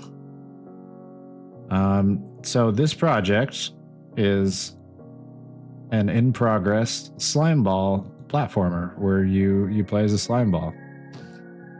So let's go to a test level. Go to the test map right here. You are this jiggly little happy slime. It's like physics based. You can stick to stuff. You roll around with like a dash. I'm considering maybe at some point adding like WASD controls that like make you move around very, very slowly. Because ultimately the main way I want you to move around is by like dashing yourself in a direction and like having to control the rolling of it. Because all of the rolling is like physics based. So like if I jump up on a ledge, you're just going to roll off of it. So it's literally just a sphere, like a physics-based, just controlled sphere that I'm adding like forces to and having the camera update to follow it. Because apparently it will not do that on its own. This isn't actually like a character. It's a pawn that the camera is like set to follow and move the actor to that sphere wherever it's going. It's a little slime guy. He's happy. We are currently working on a better system for the face. I'm also Bacon Guy here, the mod. He has been a pretty big, very large contributor to this project. Essentially like co-developing this with me at this point. Started out just like tutoring me through all this because I'm still new learning Unreal Engine. All of this is new to me. And it just started out with me like adding different little mechanics or blueprint functionality here or there, where I was like, well, can I make a ball move? Can I make a camera follow a ball as it moves? Can I make the ball jump? Can I, and it just a couple more can I's later. Now we've got this little slime ball character. So instead of just a static ball, he is a slime and he jiggles. He's got jiggle physics. Probably one of the few instances of wholesome jiggle physics in a game. But yeah, he jiggles, which that's just like a skeletal mesh that is, it's got a weirdly shaped skeleton. I can probably show you the skeleton in Blender. Let me pop that bad boy open. It's just like basically like a star-shaped skeleton going in a bunch of different directions. If Blender would open, there we go. Okay, so this is the skeleton for him. That's a biblically accurate skeletal rig. Is what we've got going on for him, and then that just controls like the jiggle of the character. Yeah, that's that's where we're at. But yeah, we're trying to update the face so that instead of just going with the velocity like it is now, because it just faces velocity, probably have states for the points like in between just moving with the velocity. Like when you jump up and down, his face like kind of bobs a little bit, like when you're grabbed onto the ground. Oh, also right there, you just saw when your velocity is 0, or like basically 0, we learned that if your velocity is 0, you are technically facing the x-axis of the world, like the world's x-axis. So even if it's 0, you're still like 0 on the x-axis. So when you stop completely, the face like faces the x-axis, which that's another thing we'll have to work around. But just better logic for the face is what we've been trying to work on right now. So going through like different solutions, whether it's like probably a state machine, and then having the states queue up different like flipbook animations for the actual for the face itself. So I'll have to make like little animated faces based off of whether he's impacting or idling or bored while idling, if you're like sitting there idling for too long, or whatever else that I can come up with for there to be a face for. But the premise, not really the premise, but like the structure of the game is that you will start out on like an island, like a little island that's basically like a playground, and you can use this little section to just jump around, like figure out your mechanics. But there'll be little entry points to different levels. So that's what this is right here. It's just like a little mock entry point. So maybe there'll be like a boat here that takes you out to like a boat level, or like a submarine that takes you to like an underwater level, or like a seaplane that takes you like to an in the sky level. And the levels themselves, I think are mostly going to be intended for like getting through the level as fast as you can. Like there'll be like a timer that you can speed run through it, but also having little collectibles on the side that I guess you can try to get through it as fast as you can while doing the collectibles, but it's intended for you to be able to come back through and collect them at a different point. So maybe you could do like fastest time while getting all the collectibles, or just like and also have like just a fastest time. And I don't know, that I haven't really thought that far into the structure of the game yet, but just little levels that you get through as quick as you can, and then as many levels as I feel like adding, that'll ultimately be the game. I don't really know what else you can add, like maybe just other entry points for different levels. Love the blob face. Thanks, me too. What was that? There was like a little texture that popped up on the screen. Was it might have just been me going underwater? That was weird. Cool project. Good luck. I appreciate it. Thank you. Oh, I probably need to tone down like the sliding down a hill, because you do slide down the hill. I need to tone that down. It might be a little fast. But what were we doing? And that's a lot of people here compared to what I usually have. I appreciate you all stopping by. Feel free to hang out for however long you want. The slide does not seem too fast for me. Yeah, you're right. Ultimately, the reason I even put the slide in, or the grab in the first place, was so that you don't have to like, look and like dash in the opposite direction to stop. It was ultimately so like if you're rolling down a hill, you can like grab onto something and stop your momentum. I think the movement is near perfect, not gonna lie, Abel. Appreciate it. You had a big hand in all this progress here, so give yourself a pat on the back too.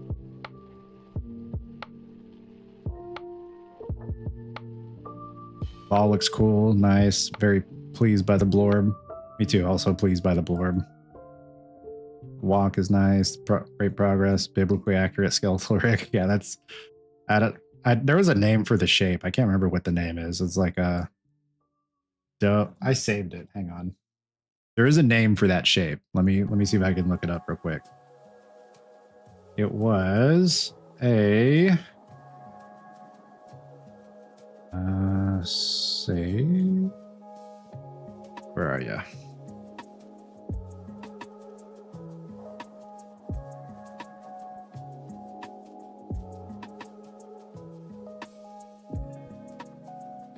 It is a rhombic dodecahedron. Rhombic dodecahedron is the name of that the shape of that skeletal rig.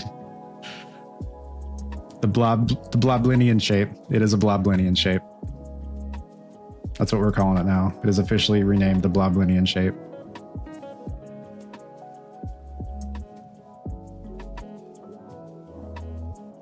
Easy name. Yep. Rhombic dodecahedron. Yeah, why did I even need to look that up? I should just have that memorized.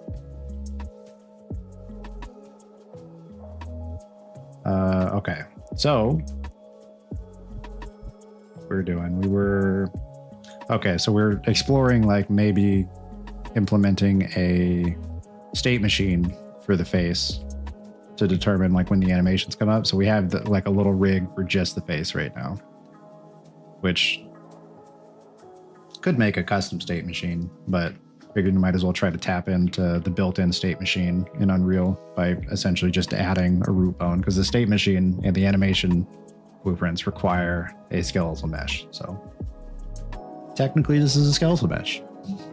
Technically, it's got a root bone.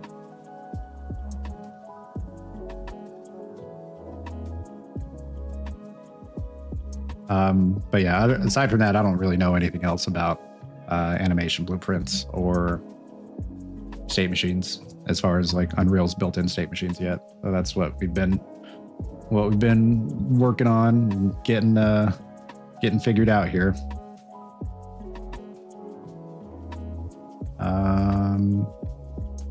Actually, now that we got, that skeletal rig made up, let me go back to the documentation for state machines. Where's that? State machines. Okay. Wait, actually, I need the animation blueprints documentation too.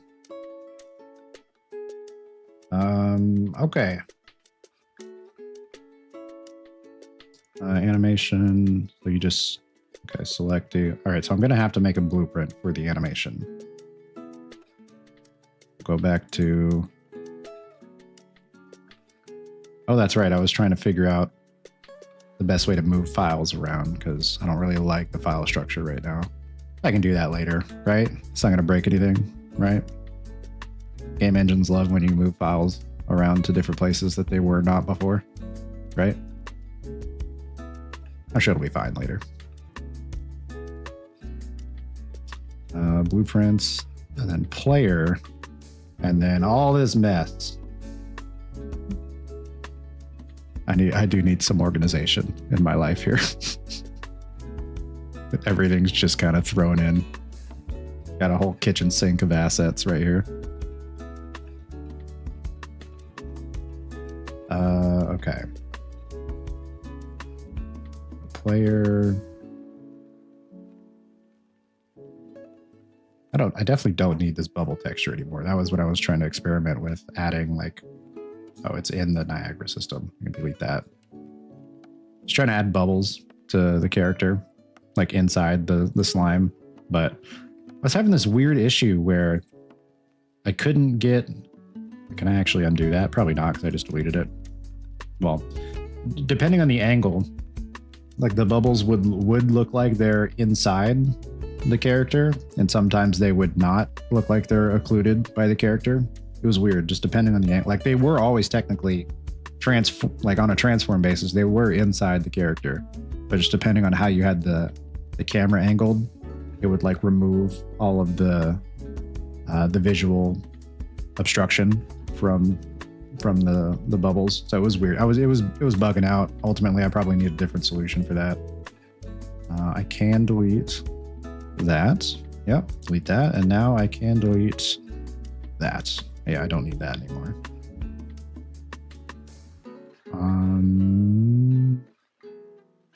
Animation blueprint.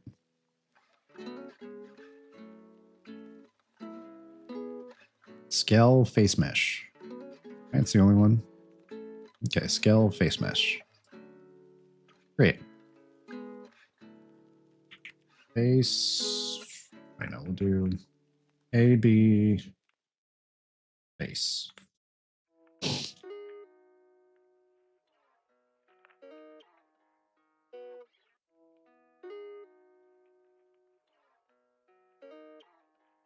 Okay. Root motion from montages only. What does that mean? Okay, let's go back to the documentation. I'm not ready to be here. All right. Animation blueprints can also be created by right-clicking on a skeletal mesh. Okay, yep, got that. Assigning to characters. Animation blueprints on their own will not affect your character until you assign them. Typically, this is done on the skeletal mesh of your character regarding of its reference. Okay, so I can just go into here, go to the... Oh, that's right. Need to actually make it part of the blueprint here. So I'm going to have to add in... Be from the face pivot? No, because the face already has a pivot inside the skeletal mesh. So I'm probably going to need to also change the... Well, I don't know. Does it really... Yes, add the SKM on face pivot. Okay, but because currently the skeletal mesh already has like an offset from its origin inside the mesh itself, and I'm wondering if that's going to kind of mess with the current... I can't talk right now. Also, for people joining in, my mental capacity and bandwidth has been pretty much drained from just work today. Work was extra draining, so trying to operate with half a brain here, essentially. Okay, so face pivot will be at relative 0 now. Okay. Let's add skeletal mesh. SKM base. Skeletal mesh asset. Base mesh. All right. Use animation blueprint. AB face. Hey, look at that.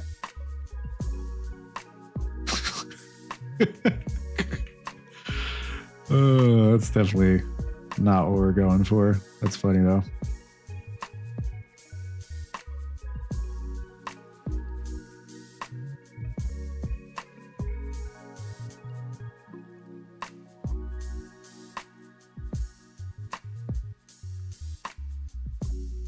What is the double face here? Is that just from the refraction of the material? I think that is the material doing that. It also, the slime looks real funky in this view, in the viewport. It's because you attach it to the existing face and not the pivot. That'd make a lot of sense. Face pivot.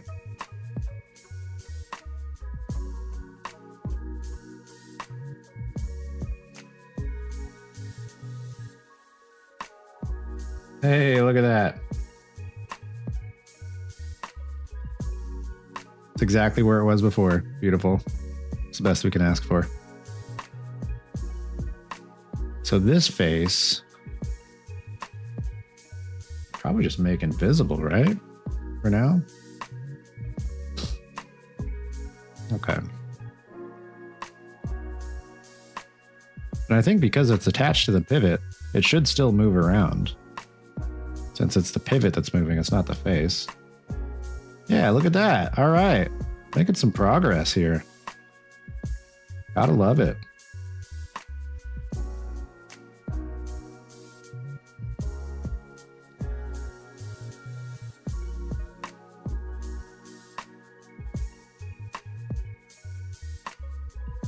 All right.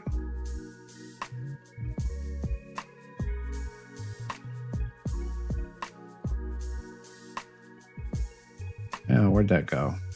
Save that. Let's pull up some documentation here. Animation mode, anim class. Yep. Okay. Use blueprint.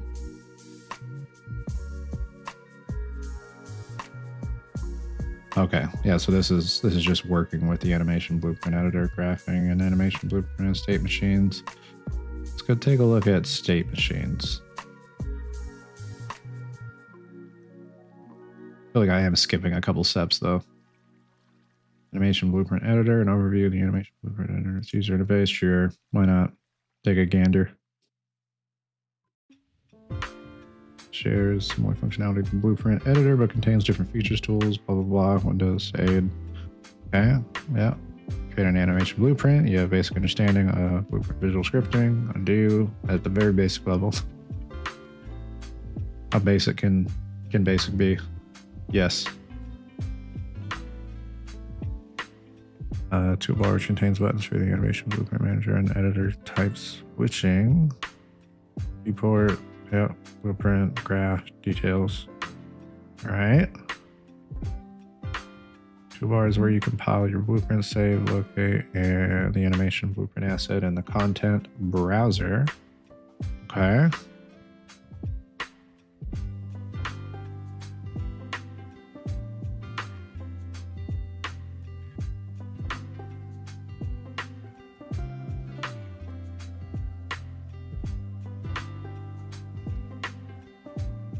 My cat has come to join. There's a recurring guest on this stream, and it is my cat. And shit, I need that. Snatching stuff off my desk.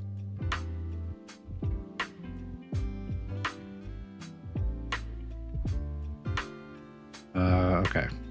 This is a lot of info for the toolbar. Filed. Okay, yeah, I got it. I feel like maybe most of this is going to be, I got to tinker with it and mess with it to understand what it's doing.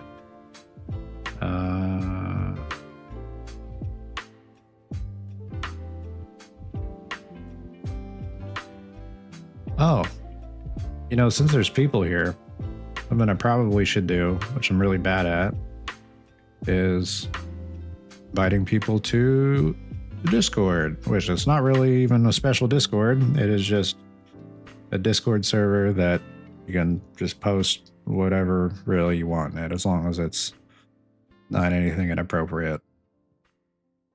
I don't have like any special announcements or other stuff that gets posted here. It's more just a like sharing stuff you're working on. And grab that. And if you don't want to join, don't feel pressured. It's just if you want to.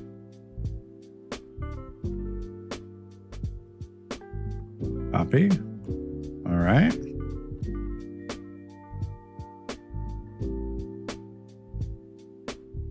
Beautiful.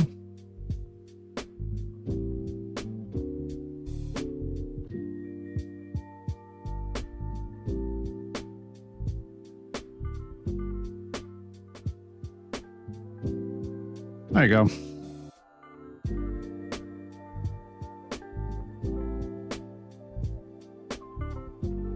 And Mondays I do game streams as well.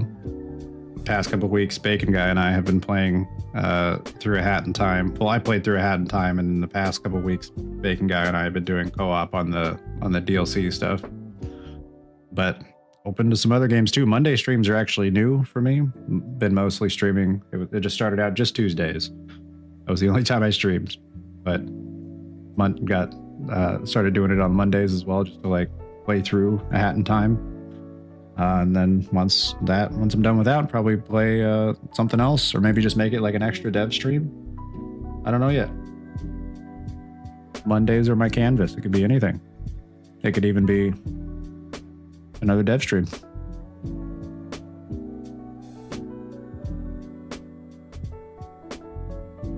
Okay.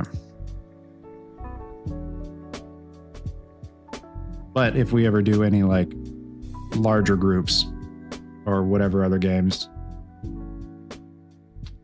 make it a work review. Could be a work review day. Could review other stuff I've worked on throughout the week. But at the moment, it's really the only time I'm working on this is on stream. But I have been wanting to do more off stream. It's always a weird, like, I don't know how much I should do off stream and then come back and have the classic, like, yeah, so I did some mining off stream moment. Like, I don't want to change a whole bunch of stuff that y'all don't get to see. But then I also don't want to stagnate my progress to where I'm only working on it on Tuesdays. Right now, it's like a cool balance where it prevents me from burning out, but progress is a little slower. And I'm like, the last thing I want is for me to like work on it too much and then burn out from it and just not come back to it. That would suck even more.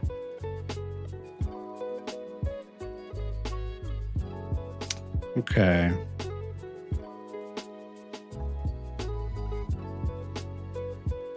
Okay, yeah, I know what a graph panel is. Animation graph, okay. State machines, okay, so this, got it. Okay. How do you get the logic that determines what the state is? Then blueprint, update, animation, update, location data, update, rotation data. Okay.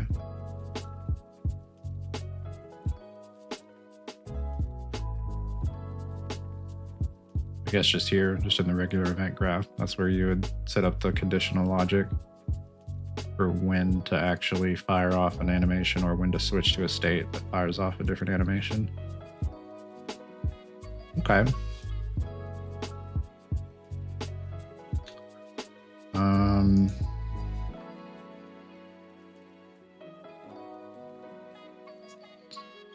Graph. This does look a little different than like a regular event graph. This node is disabled and will not be called drag pins off to build function. Okay. Event blueprint update animation executed when the animation is updated. Like the whole animation blueprint or just like the single animation? Try get pawn owner. Who is the pawn owner? Is that like the actual slime ball self, maybe? Update animation is basically your animation tick. Oh, okay. Okay, so that's why delta time is right here. That makes more sense.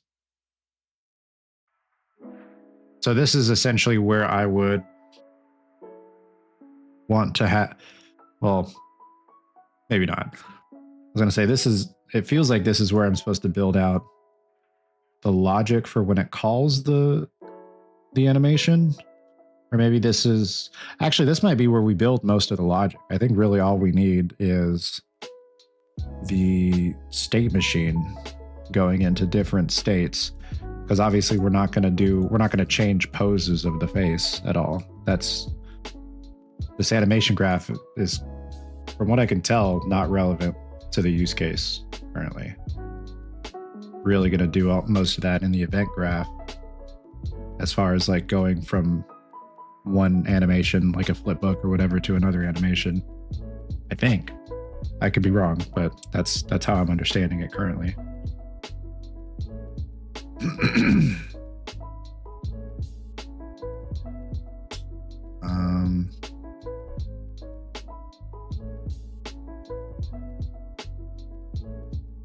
Let's go back to state machine here.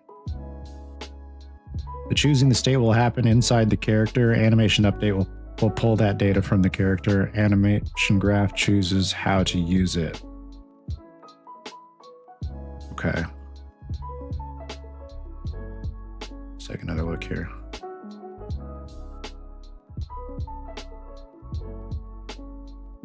Well, that did. Okay.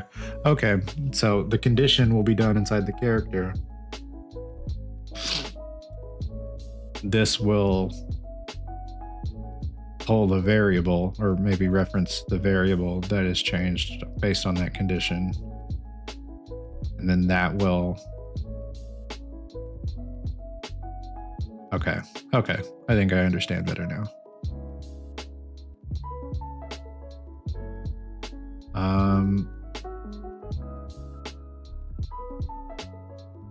Update. Create binding. Relevant. Create binding.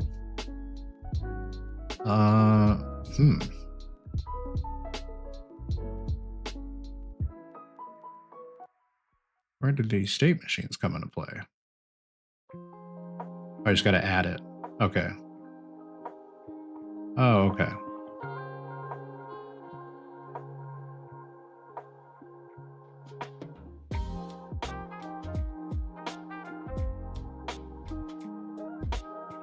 What was that node called? I thought it was just state machine. Add new state machine. Yeah.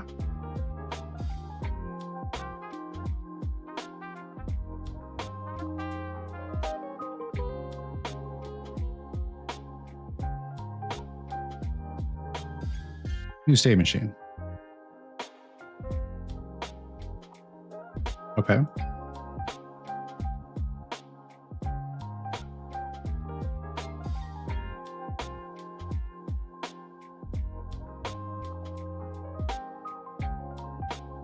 Okay.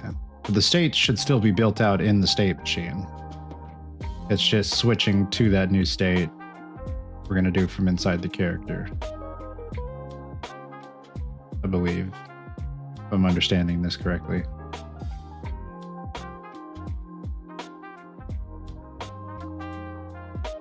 First thing is to create your enumerator. So should that be like an enumerator asset, like a blueprint?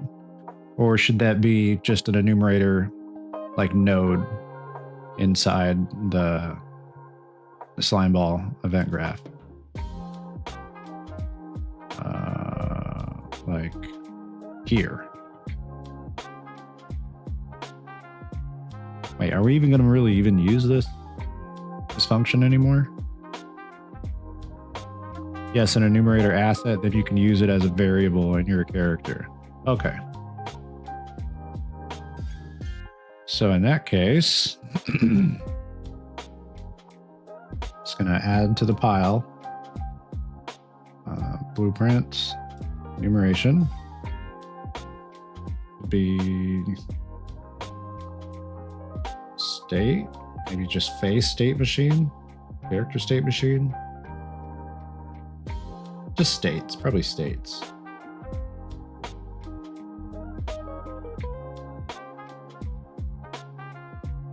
Let's call it states for now.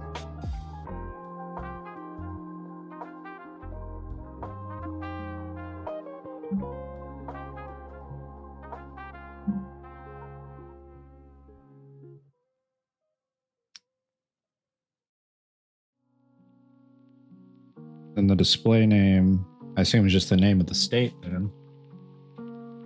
So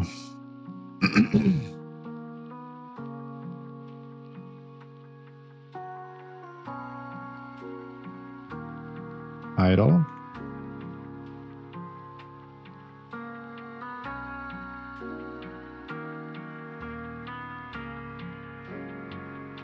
Moving.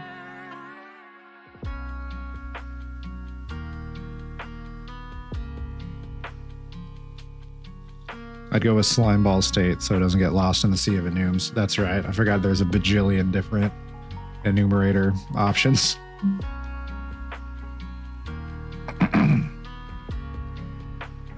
Jumping.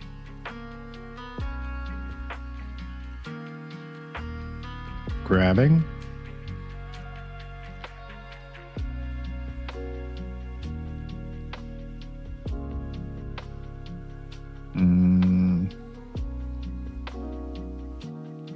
that was all we needed for now.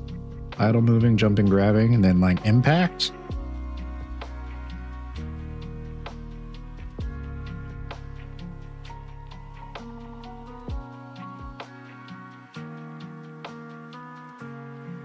Idle, moving, jumping, grabbing, impact.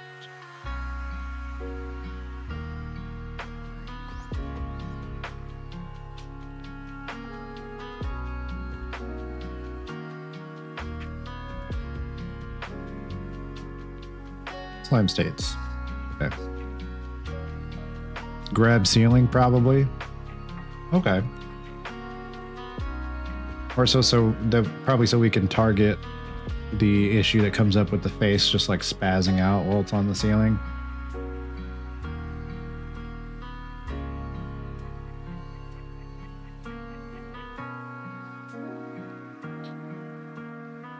Can I move these around? I can. Okay. Obviously I want grab ceiling next to grab. Grab ceiling.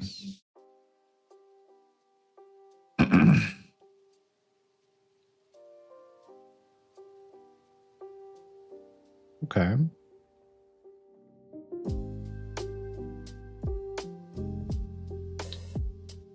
Oh, and then I can save that.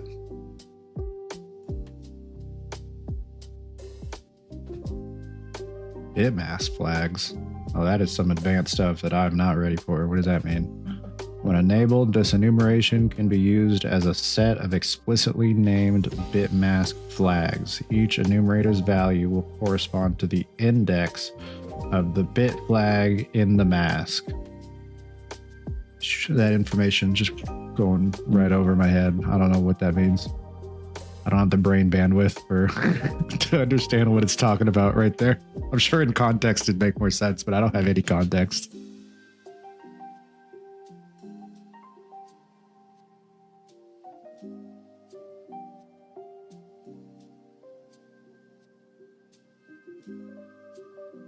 Okay. Slime states. So we should go to... Well, no, if we're doing the conditional logic in the blueprint, we should probably go back to the blueprint here. Do you think we should build a different function? Or should we just keep... I mean, we already have the update face texture function, so... Could probably build out separate logic and just attach it, rather than using the same logic we have here.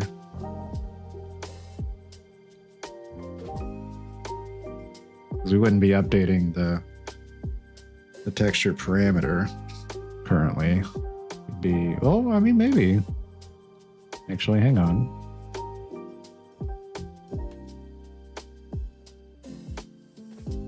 Animation blueprint. I was like, what does AB stand for again? Animation blueprint. It would be under...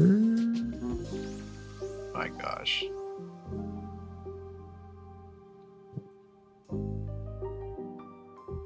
Crazy?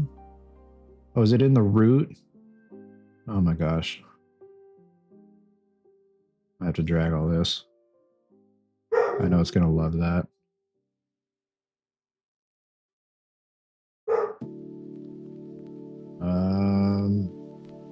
Where...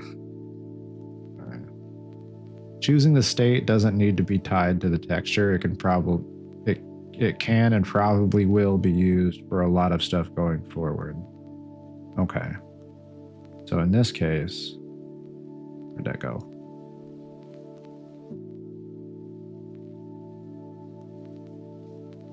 So essentially the same thing here, just instead of like set texture parameter, this is going to be like an update state. I don't even know if that's a node, but basically what we're doing here, but it's going to be updating the state instead of just setting a texture parameter value.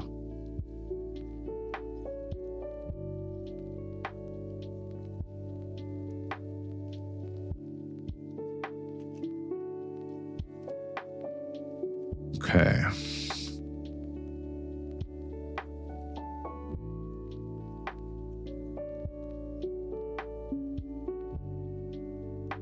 Create a new variable of type slime states. Oh, on the actual, right, so that we can, okay. I see what you're getting at. Probably put that under functionality. Yeah, it'd be under functionality.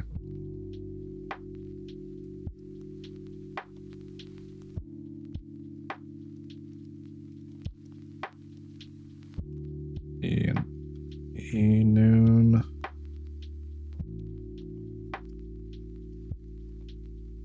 Oh, that's right. It's its own, each enumerator is its own variable type. That's right. Slime states. Okay, right there.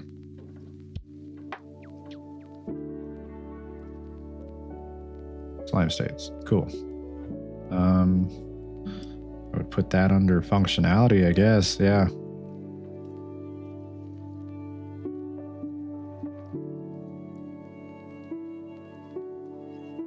And in a new function, let's go back. We choose what the current state is based on the conditional logic. Bet.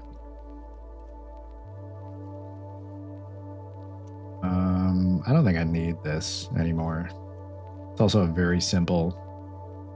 Yeah, I don't need this anymore. It's a very simple thing to rebuild. If I do end up needing it, I can just bloop. Oh. Bloop. Okay. So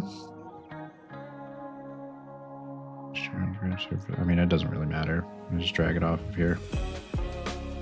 I'll just make the function from here instead of collapsing to a function.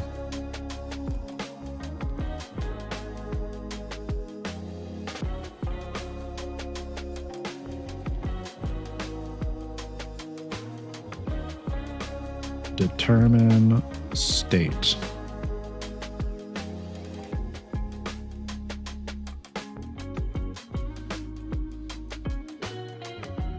Functionality.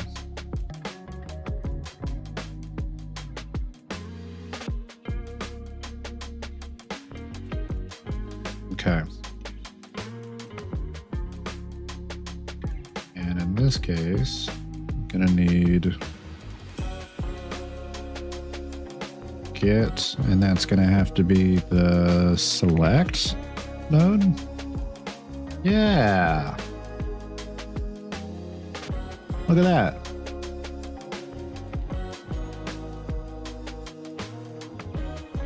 And then the logic plugs in here, right? Maybe not.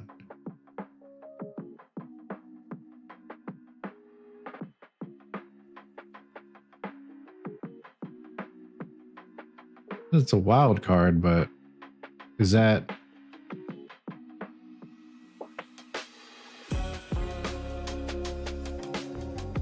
Would it just be like a conditional logic that like only fires to that when it's in the state? Maybe. That's a way you can use it later. Okay. Right now you have to choose the state. Okay, so then this is going to go into what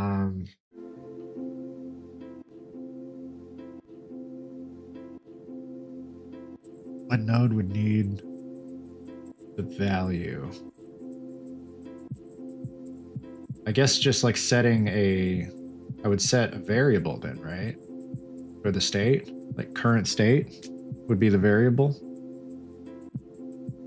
It would be you want to set your state variable, not get. Oh, really?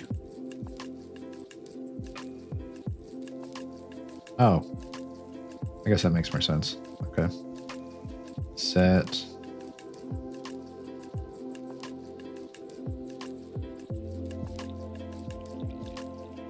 Okay. Get rid of that for now. And then we're just going to build the logic that sets the the state. Okay. Okay. Okay. Okay. So, states. States. Start with idle state. I guess that's the best place to start. Just do a...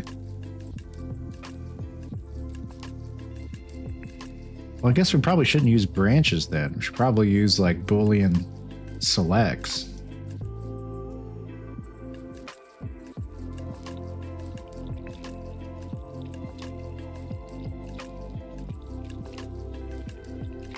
Should probably still go and do a select.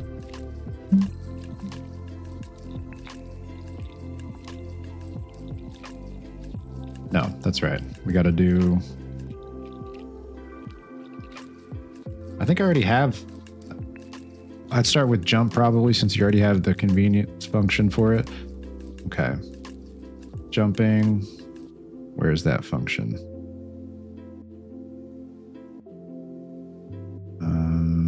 Input. Jump.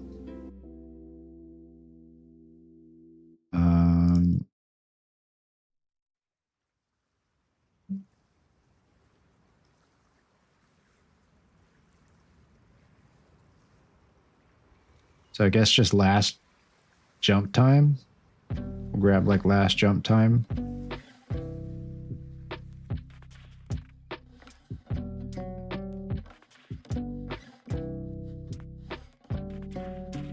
Output.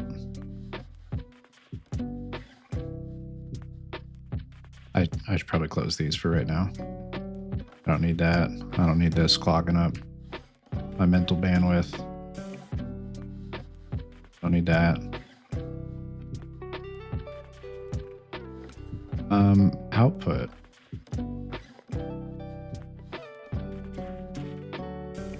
Jump. Output. So just make like a separate output that jump is an input.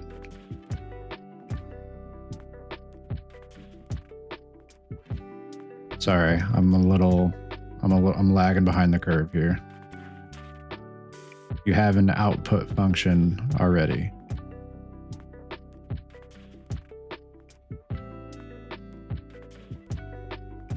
Recently jumped. Oh my gosh, we do have an output function. You're totally right.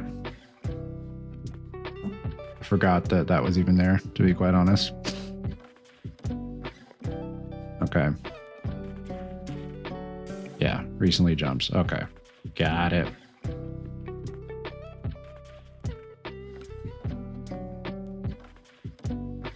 Yeah, I forgot we made this. That's right.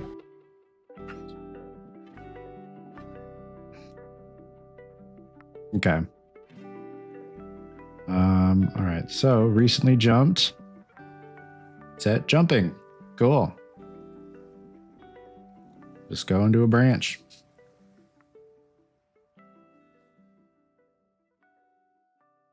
True.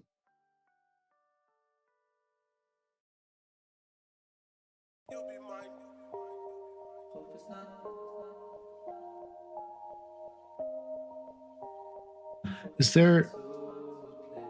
I feel like I'm not going to want to have multiple checks, like multiple branch checks to determine the state, though. Is it better to use a select node for this?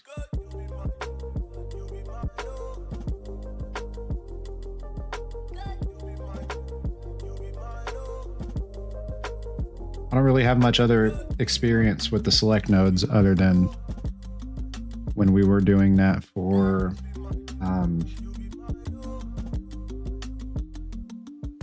I think the grab, right? Was it the grab? Might have been the grab. Sorry, again, my apologies again. I keep apologizing for my low mental bandwidth currently. I'm having a hard time remembering much of anything. Okay. Function, no. Okay, so we do just want to use branches. Okay.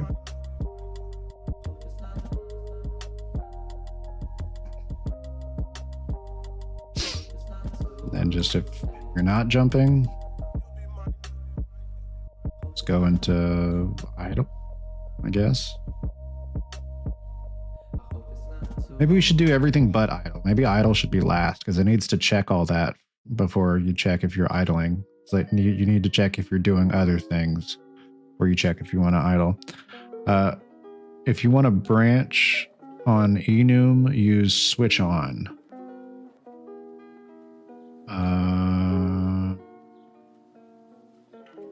Branch on enum, use switch on. Is that just to see what that is?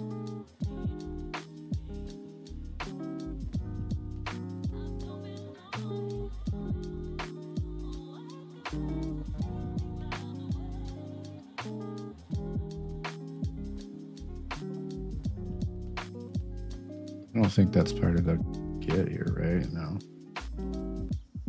Name, variable type, variable blueprint, puzzle spawn, category, application.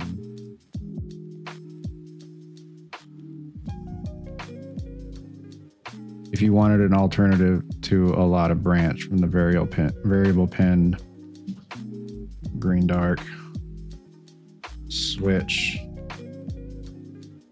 on slime states.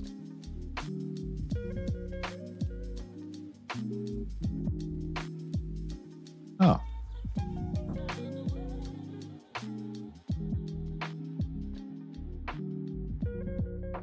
So this would be, although this would be, we'd still need the logic for the state to fire, though, correct? Because it would still have to, based on what I'm looking at here, it looks like it would still need to know which state is active before these pins would fire off. Because again, that might not be right, but it looks like these want to fire off when idle's active, when moves, and so on. Now, that will be using for getting from it later. We're setting the state right now. That'll be useful for getting it later.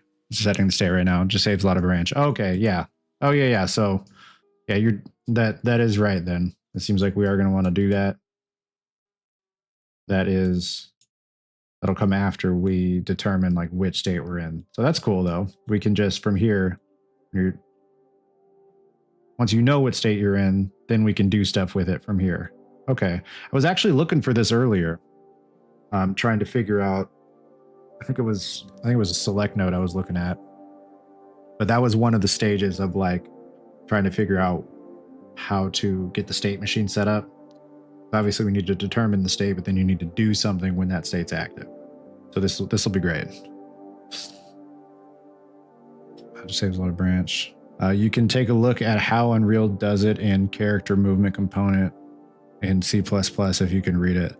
Unfortunately, that might take a little bit longer for me to understand. I am C++ illiterate, unfortunately. I kind of like understand a little bit of like C#, but C++ is a whole different monster, a whole different beast that I still at some point would like to learn more about, but basically until I'm forced to, I'm trying to avoid it. I'm sure at some point it'll probably be good to learn more about it, but I'm trying to get as much done in Blueprint as I can. Which, speaking of doing as much in Blueprint as possible, I just found out that Claire Obscure Expedition 33 was made almost entirely in Blueprint. I think there was a couple custom things here and there that were done in C++, but like 95+% of that game was made in Blueprint. There's nothing special as allocating memory. You can see it's all handled by Unreal most of the time. Gotcha. Okay, so it's just more of just functionality for gameplay logic that you need it for. Gotcha. Okay. Okay, so back to the conditions. Get that out of here for now. Condition is true. We're jumping. Yeah, so I think it's best to determine if we're in everything but idling, and then idling will be at the end, because idling is basically just the absence of any other state. So I guess you could have idling be like if you're at 0 velocity and not grabbing, but I could just set it in a way to where idling is just the absence of any other state.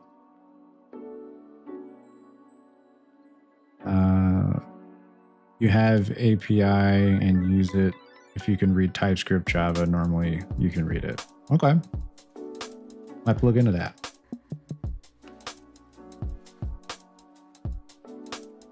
So false.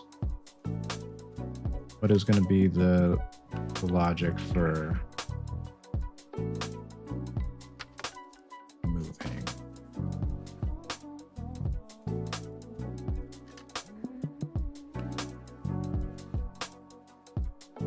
Well, maybe I should start with the logic that all other states will share.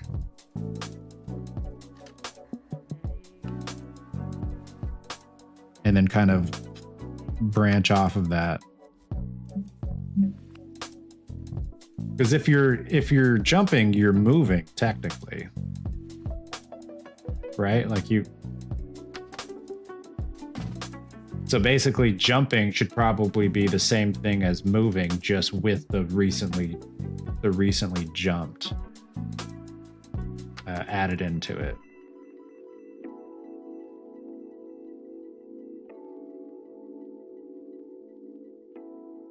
So are you not familiar with Unreal Way character? I'm not entirely sure what the question is, but I'm pretty much a beginner to Unreal, if that's what you're asking. Like a lot of this stuff is very new to me. Pretty much everything you see me doing on stream, you can safely assume it's my first time doing that or messing with it.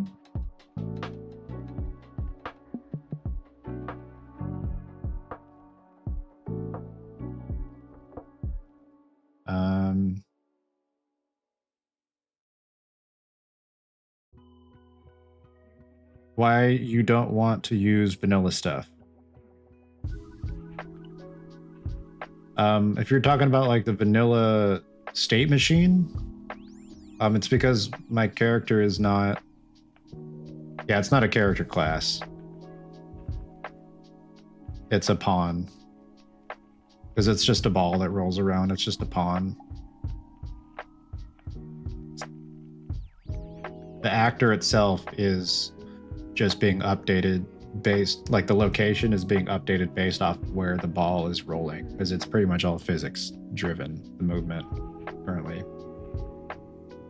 But yeah, it's not a character.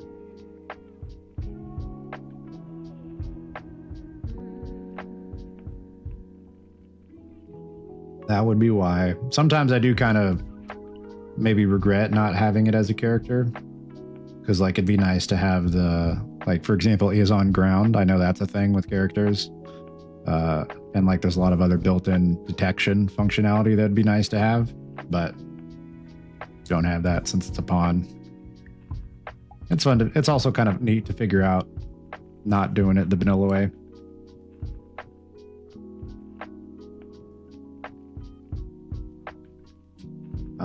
Okay, so it's character moving. So I guess if just velocity is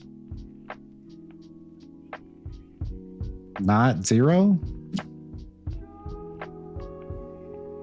but I should know like the, oh, this is not the map I want to be on. I want to be on the test map.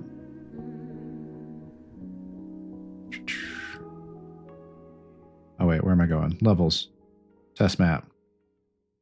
I'm concerned. So I have apprehensions for just making it like if your velocity is not 0, because when you're like latched onto something, you are technically like moving, you know, like you're sliding down, grabbed onto stuff. Cute. Thank you. Can I see a list of current states? It's right now, I mean, it's not like anything concrete. It's just, where to go? Player. It's just idle, moving, jumping, grabbing, grab ceiling, and impact. That's all we got right now. And these might not even be like the final states. Like some of these, if one, all, they're all subject to change or be removed at some point, just depending on if we even need to do anything for those states.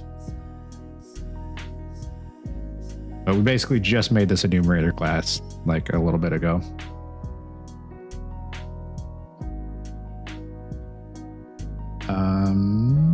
Yeah, so probably should start with moving and then go into jumping if it's not using those states yet. No, that's what we're building right now, is determining the states. Like, we don't really even have like a functioning state machine at the moment.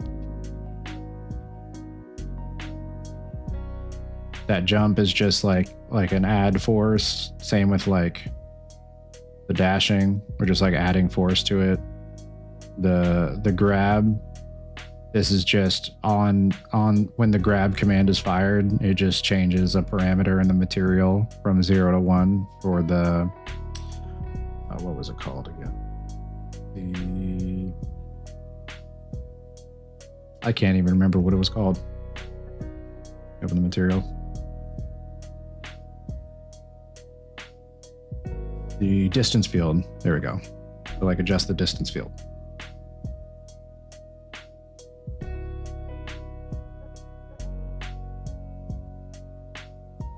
Yeah, there's not really any states yet.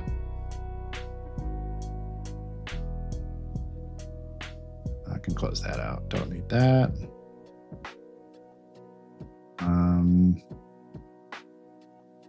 would move this like over here, that like here.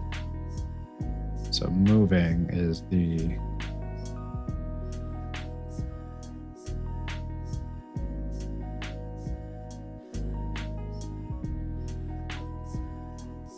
well, maybe, I mean, if the moving state is just whenever you're moving, I could probably just do a true false branch from here. Basically, like, is velocity greater than 0? Although that's what I wanted to determine here. I wanted to see like what the baseline of velocity is. Okay, so when you're grabbed onto something, the velocity is not technically 0. It's at like 0.000001 or whatever it is. Sometimes it changes, you know. But we do have a grab state, you know. Or maybe we should do it the other way around. Maybe we should do all the other functions. And then basically, or not functions, but all the other states first. We'll do the logic for all the other states except for moving and idle. Because basically, if you're moving, but none of the other states are active, if you're not in those states, then it's just the moving state.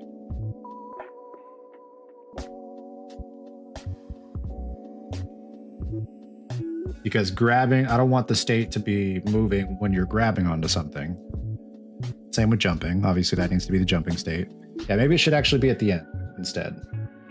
The moving and idle, I think, will be the last in that logic flow. That'll go like over here somewhere. So I think we can do jumping first.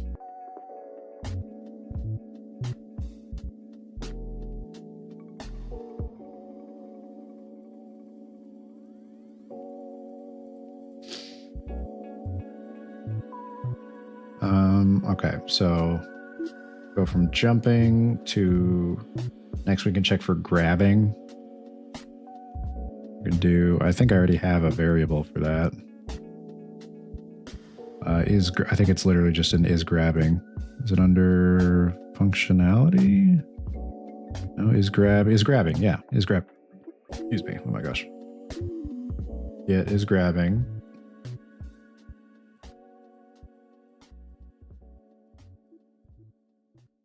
Yeah, so jumping should supersede grabbing.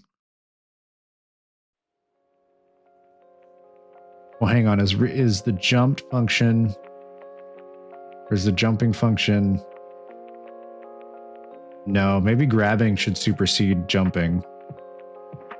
because if you try to jump while you're grabbing, but you're still grabbing, you're not going anywhere. It shouldn't be doing anything. Oh wait, no, that's not true. I have it set to where when you're grabbing, if you jump, it cancels your grab. Okay.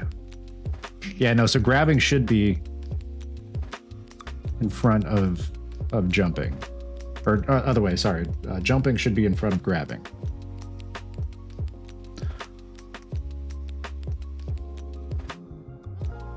Falling goes into moving and idle. Yeah. I guess I should have a falling state? Probably should do a falling state instead of like just a moving state.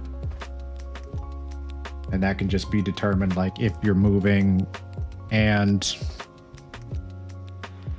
your current Z position is lower than or is more than an X amount negative difference from your previous Z position at whatever, I don't know, timestamp, or check floor contact. Unfortunately, you cannot check for floor contact in a pawn. That's only in a character. Bummer. You can check if you contact anything. Like you can check for like overlap. I am doing a line trace to determine where you grab, which I think if I turn on the debug for that, you'll see what that looks like. Let me go just so you can kind of see what the grab. Gosh, I have too many tabs open.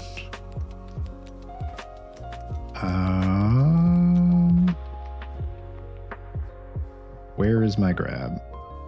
Oh, that's right. It's on, I think it's on tick because it's got a fire.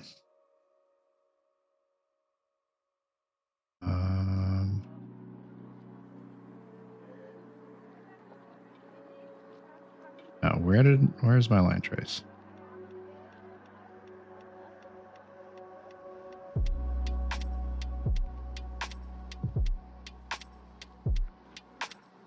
Grab detection, loop body. Draw debug line for duration.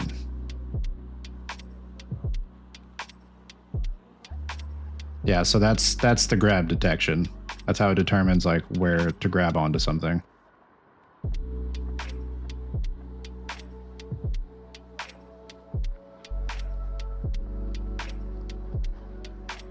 I guess you could just check like if the bottom ones are active, like is on ground. So that's basically what the is on ground was doing already.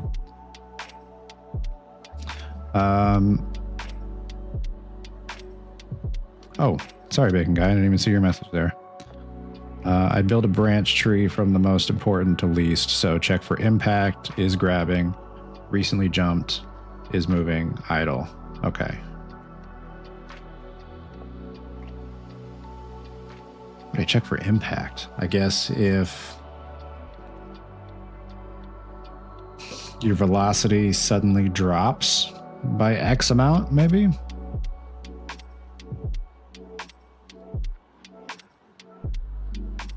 Or maybe X percentage.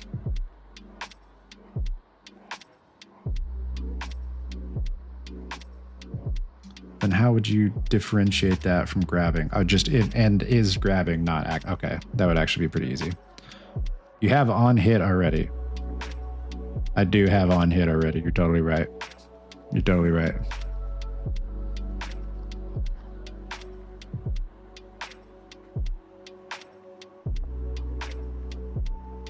Okay.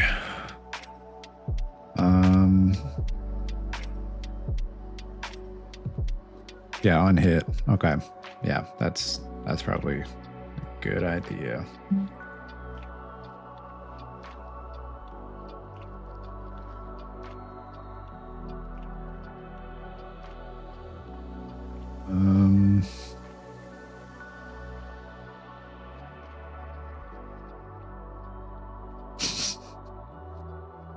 And it really is a thing where like if you don't do something for a while, you're gonna easily forget how to do it, as you just saw earlier with me trying to mess with Blender again.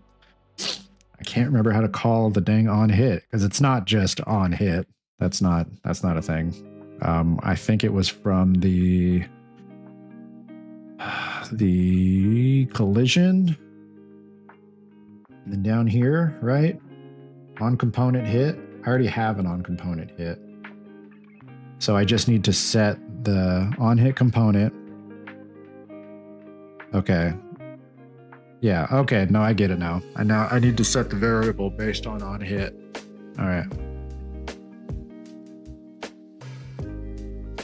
Or you first detect ground and know your velocity on hit elevator, go to on vent graph or that. Yeah. Because we have reset, jump, and dash already. And that's already wait, what? I could have swore. Okay, no, it does. That's right. Sorry, I'm going in circles in my brain. Yep, I'd build a convenience function exactly the same as on recently jumped. Okay. So let's reference on recently jumped again. Output recently jumped. So basically we're doing the within time. Okay. Then instead of last jump time, we would do like last on hit. Okay. How was I getting the last jump time again? Let me look at that. I think it was the... Wait, let's do find references. And jump. Okay. Just get time in seconds. Okay, yeah, it's just get time in seconds. And then set is last on hit time. Okay. Okay.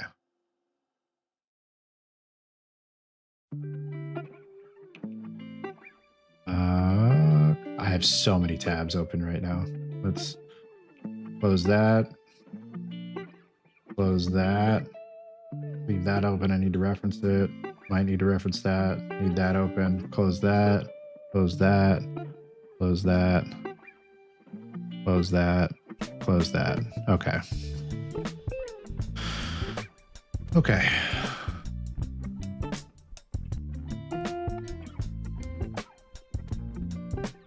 Reset, jump a dash on hit.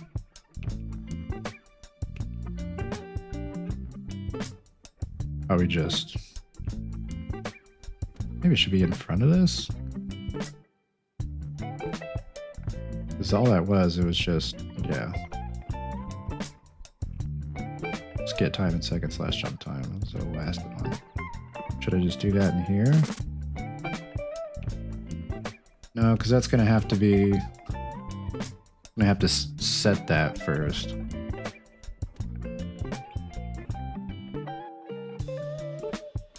So, question. If your brain's going to be fried tonight, yeah, it's pretty much already there, but this thing is short-circuiting like crazy.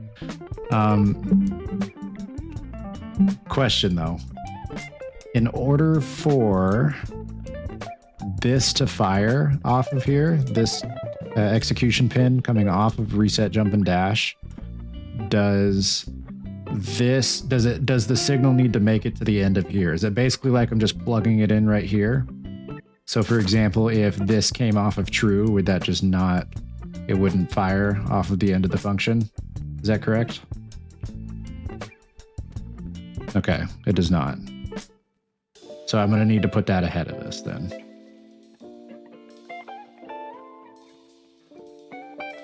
I don't want that on hit to be determined based on, yeah, okay.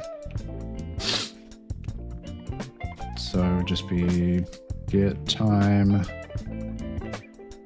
Excuse me, it does always fire. Oh, it does always fire. Okay, so it doesn't, this doesn't need to, the signal flow doesn't need to make it to here for this to fire. So it really doesn't matter what order these go in. Okay. You switched question mid-sentence, I think. Yeah, yeah, my bad. Sorry about that. I did switch the structuring of my true or false question, my yes or no question in the middle of it. I'm bad at doing that sometimes. Okay. I'm just going to make a new function. Function. New function. So yeah, literally just get time in seconds, set new variable. Got it. Get time in seconds. Get game time in seconds? Was that? Am I crazy?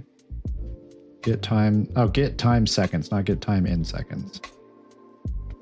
Get time seconds. Okay. And then that's going to be promote the variable.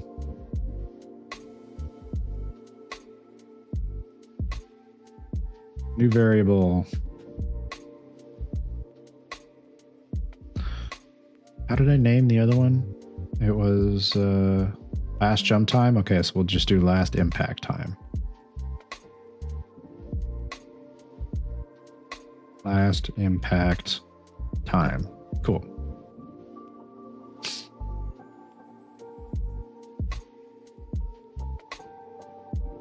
Maybe save last impact force.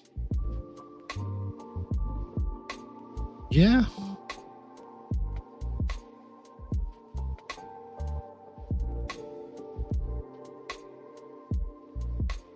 Yeah, that's probably a good time. So, or a good idea. The best way to do that is probably get the velocity. So maybe get time seconds. So it's basically probably just going to be last impact time minus like point whatever seconds maybe, and then get the velocity. No, that's not gonna. I'm not gonna be able to do that. I can't get my velocity just based off the timestamp. What am I talking about? Okay.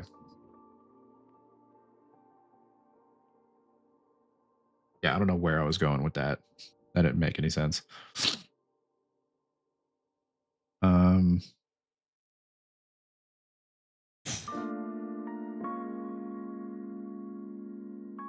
Because it would probably be a good idea to have the velocity before that you had before your impact.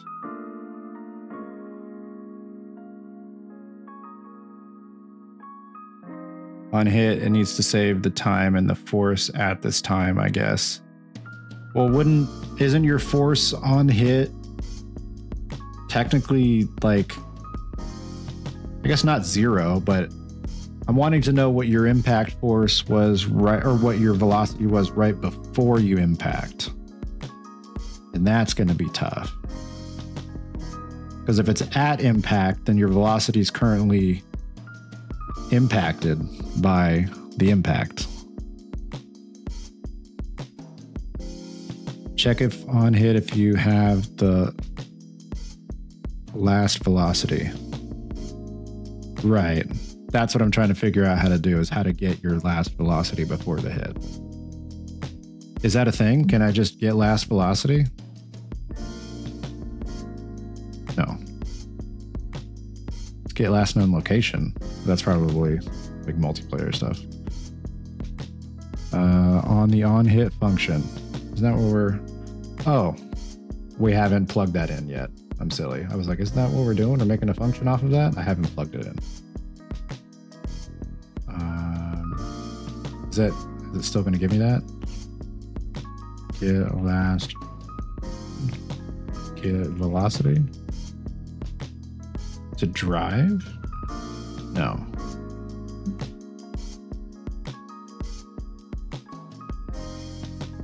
No.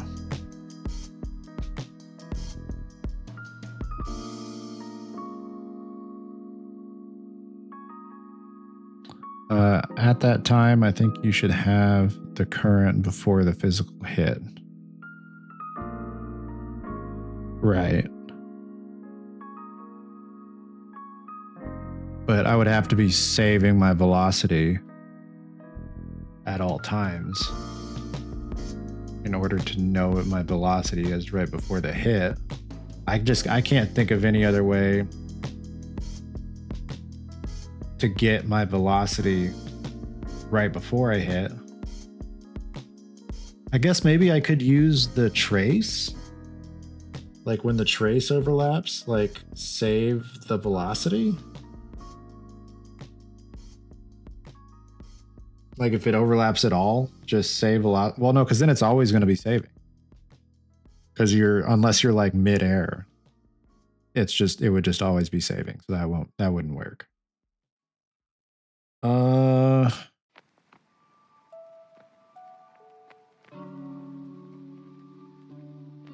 Hit component, velocity, or self. Drag from hit component, search for velocity.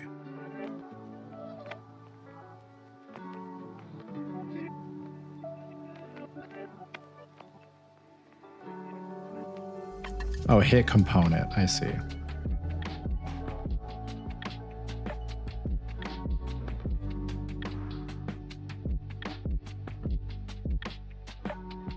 Hit component velocity.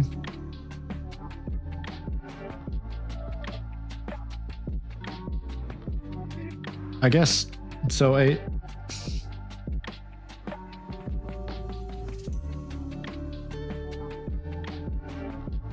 guess well, I could test it just to see. I guess my concern there would be that it would be getting the velocity that currently was affected by being hit. So theoretically, I'm worried about it saving it at a time where my velocity was reduced by a lot because I just hit something.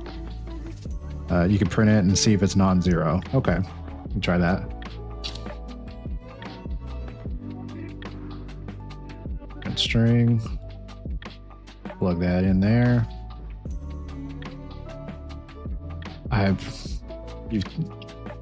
Every time I do it, I remember that you told me this, Bacon Guy. But I still do it every time because I don't remember beforehand that I don't need to press compile before I go to hit play, because play just compiles for me. The velocity you get there will be post impact. Yeah, that's what I was worried about.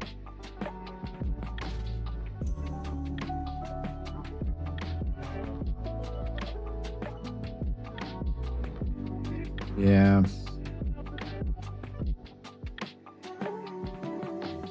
Oh, I should put a key on there. Key. Anything, sure. Because that's a Boolean disguised as a string.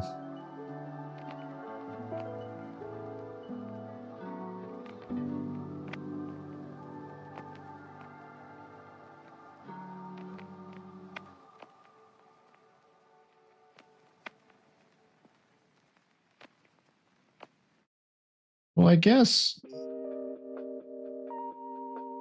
I mean, my velocity really isn't changing a whole lot. Because my velocity, I forgot, is printed up in the top left there, that number above the XYZ. And I'm just kind of bouncing off the wall. Like, it's still pretty high. So it might not be as bad as I think it would be. Because the velocity is just, I mean, it's a physics object, so it's essentially reflecting my velocity.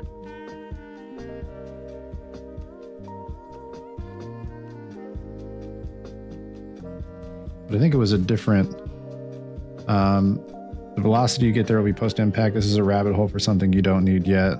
The direction, though.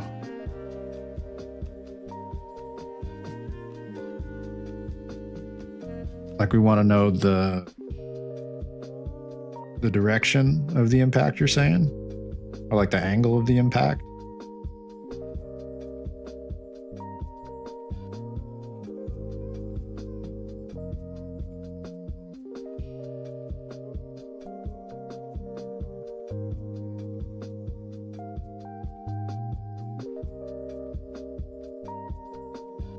Right, it probably is a rabbit hole, but man, I love digging in them. Love getting down in those rabbit holes. That came out wrong. That's not what I meant.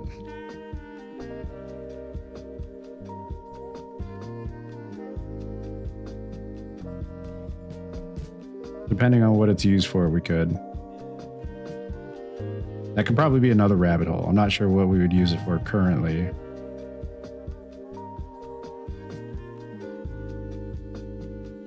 Unless I'm just blanking because my brain don't work. Brain fried. Brain don't work.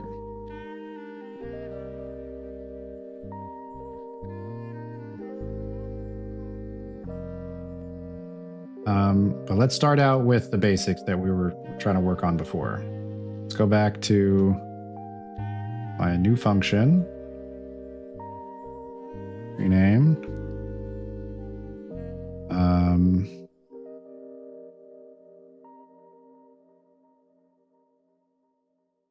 Get, what was it called?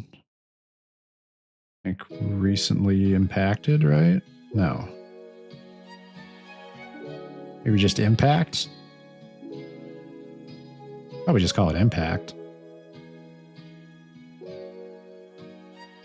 don't know what I'd name this function. Impact or landed? Probably impact because you can hit a wall or somewhere else where you're not technically landing.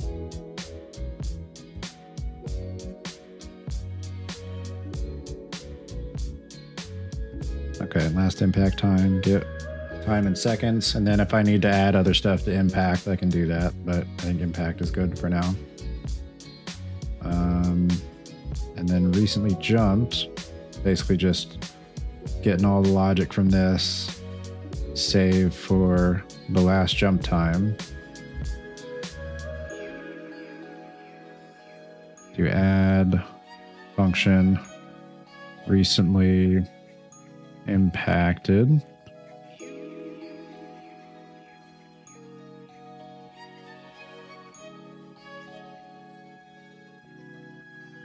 This was, okay, so yeah, I'm going to need the input float and then the output Boolean.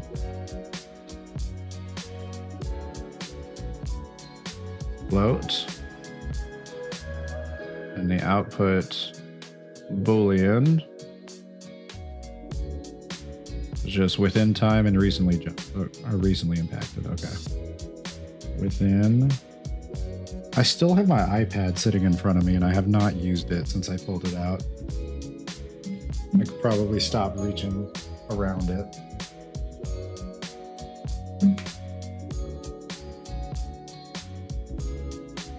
I'm just so like muscle memoried into like reaching around something to type because my cat usually is just sitting here that my dummy fried brain was just, yeah, just there's a thing in my way. I gotta get around it to use the computer. Oh my gosh. Put this back over here. Shelf. There we go.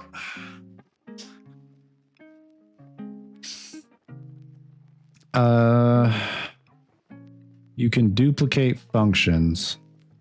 You can drag pins from your float to the node function start end. Oh, you're totally right. Forgot you can do that.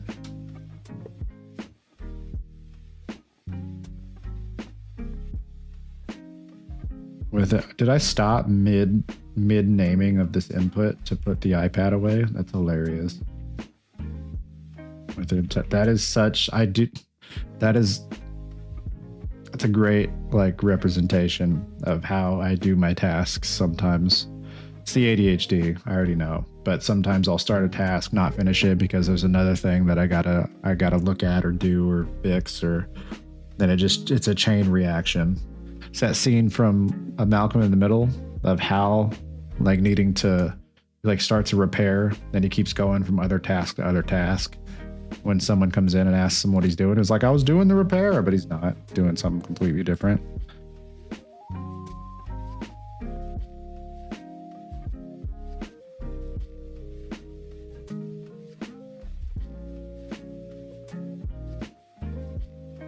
think this is it. Yeah.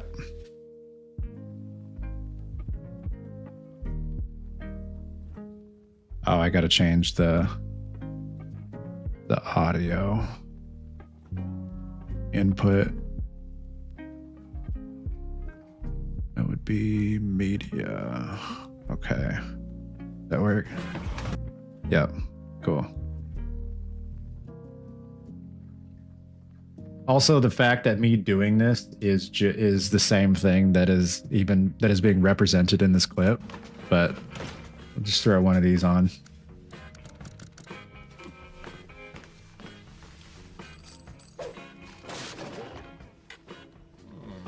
Love this show.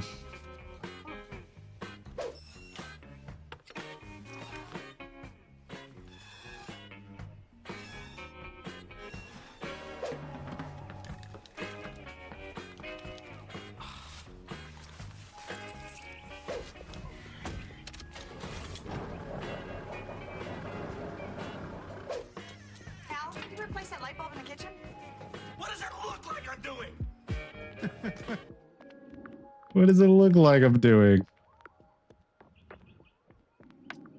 Yeah, that's me all the time. And again, I can't, the irony's not lost on me that me even pulling that clip up is the same thing that clip is describing.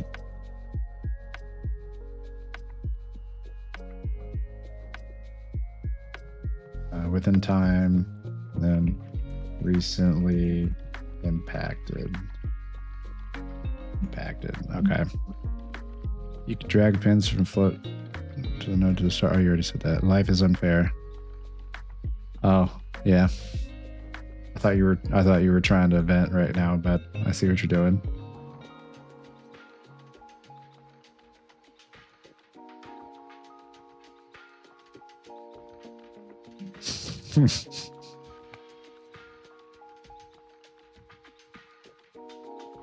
Okay. And then I already have that last impact time. That should be under functionality, I thought, right? Or is it still down here? Still down here. Where did I put last jump time? It was under output, that's right. Because it's an output.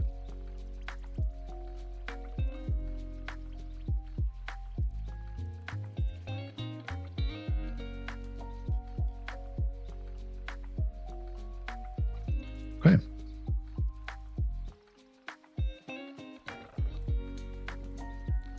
And I need to actually plug this in, the event graph. Recently impacted.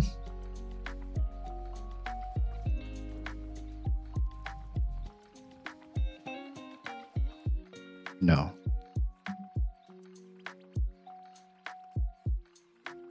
Yes.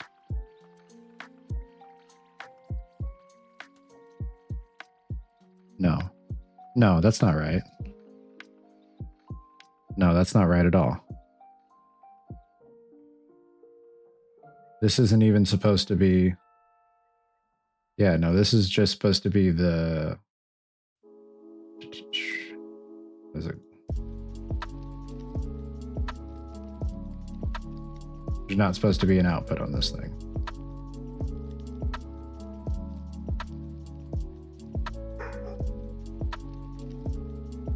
Not an output, but gosh, I'm so good with my. There we go. Pure. It's supposed to be pure.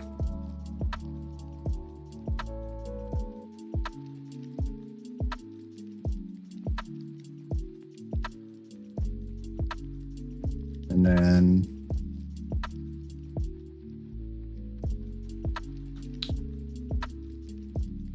go to determine state.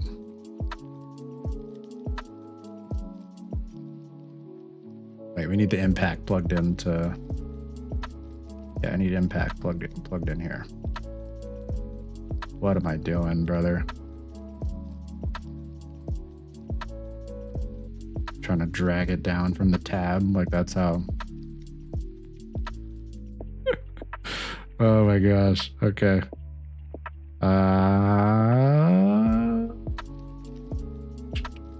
Impact, where are you? Where did I put you? You're in functionality, right? No? Impact, output, that's right. No, you're supposed to be an input. What are you doing in output? Impact, get in there. Get out of output. You're supposed to be an input.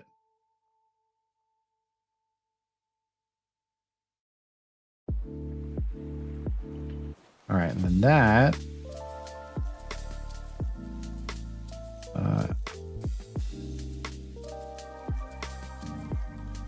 There we go. Now recently impact is an output. Now determine state.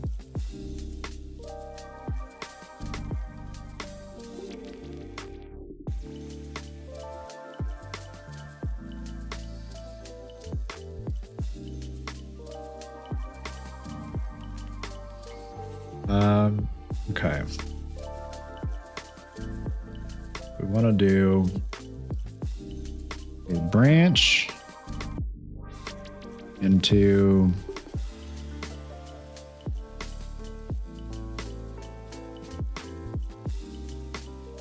recently impacted. There.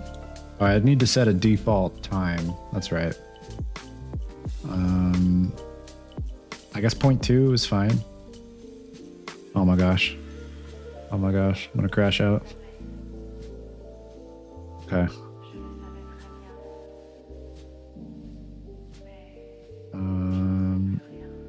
Recently impacted. Okay.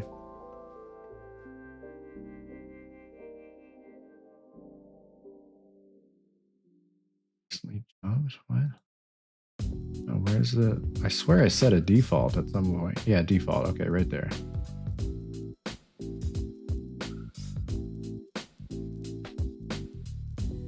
Okay, yeah, we'll do 0.2. That's probably fine.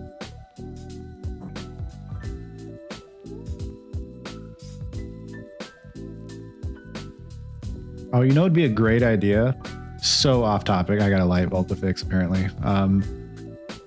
If I ever add like little emoticons or emojis or whatever they're called on Twitch to the channel, they should be of the slime. They should be like little slime emojis. It's a great idea. Just got that idea from seeing your little surprised blue guy face down there. I was like, but what if he's purple? What if he looked like the slime? Anyways, light bulb fixed. Back on topic.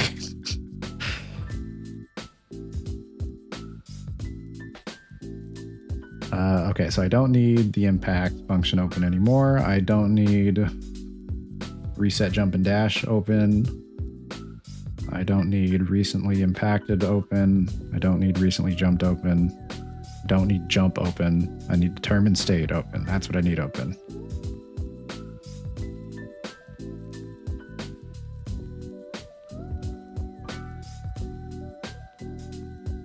All right. True. That should be, so I can just copy this. Oh, what am I doing?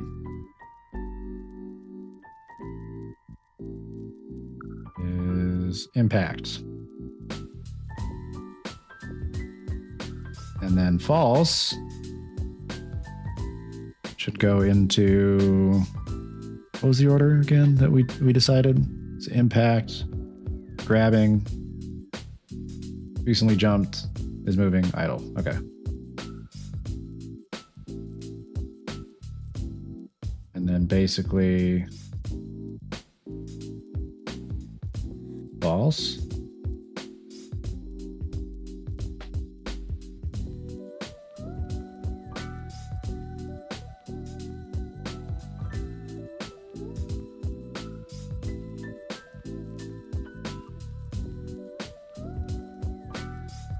I should probably do an and here, because if I am holding grab at the point that you impact, I don't want that to set impact as true. So I should probably do an and here.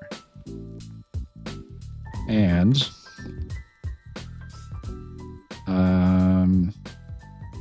Oh wait, no.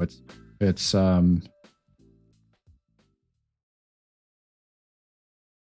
wait, how do I? What was it? Is it XOR? We just talked about these last week. These different logic gates. This needs to be true, but is grabbing needs to be false.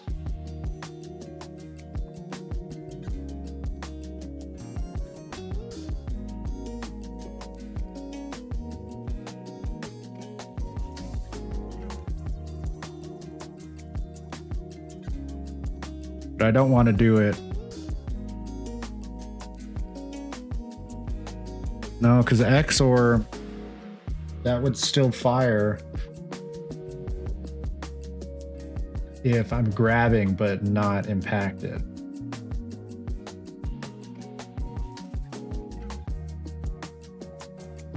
Do I need to do another branch here? I might need to do another branch here.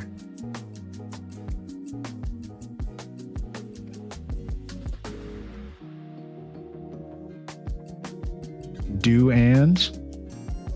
What's the thing? Do and?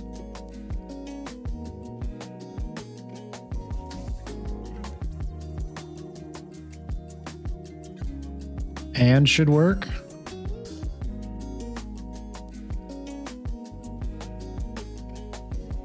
Oh, duh. Recently impacted and not is grabbing. I forgot about not. I completely forgot about not. Yeah. Oh, no. I need, where is that? Where's my is grabbing? I might be at the point where I just need to start searching in my blueprint. Is grabbing. Yeah, I'm just going to start doing that now instead of scrolling through and trying to like eagle eye look for the right variable or function that I need. Get. Not. Okay. It's grabbing. What? What is the check? So is grabbing is not false. So this, if I just dragged off of this right now, it would basically just be the same thing as if this wasn't here, right? So it has to be not true. Is grabbing is not equal to true. Search not bool. Aha! Okay. Thank you for that. I appreciate it. I was like, this feels like an extra step. Then, and I'm just gonna drag and that's, I put you down here. I want you on the bottom one. And that, and bam. Okay. Never cross. I'll tell you, I'm gonna cross it right now just to spite you. There, look at that. Boom, crosses your bully in the wires. I'm just kidding. I wouldn't do that to you.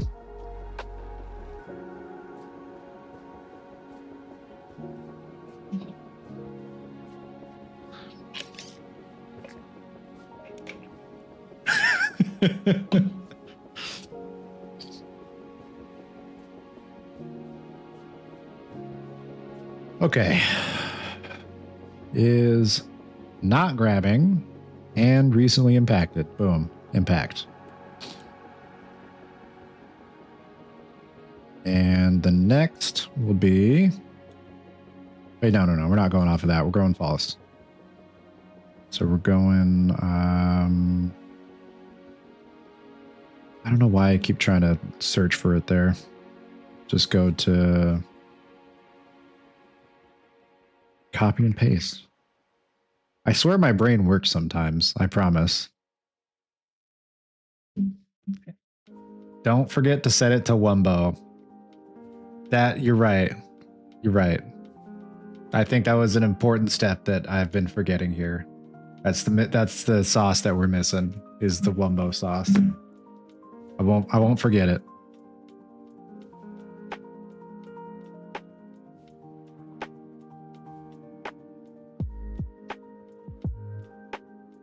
Okay, so false.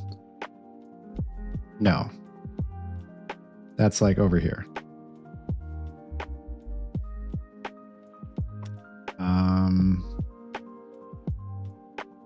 Or just another branch. Is grabbing. Hey, Kludaz, how does this make you feel?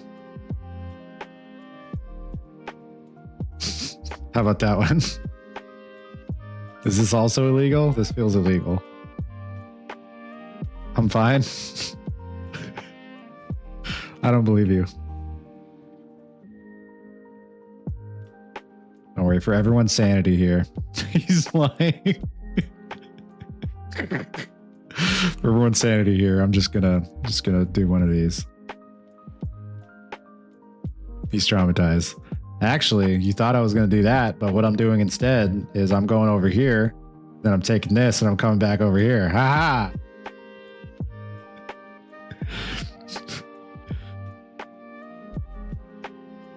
This feels like a war crime. Like I'm sure this is like somewhere written down in the Geneva Convention that is illegal. I can't do this.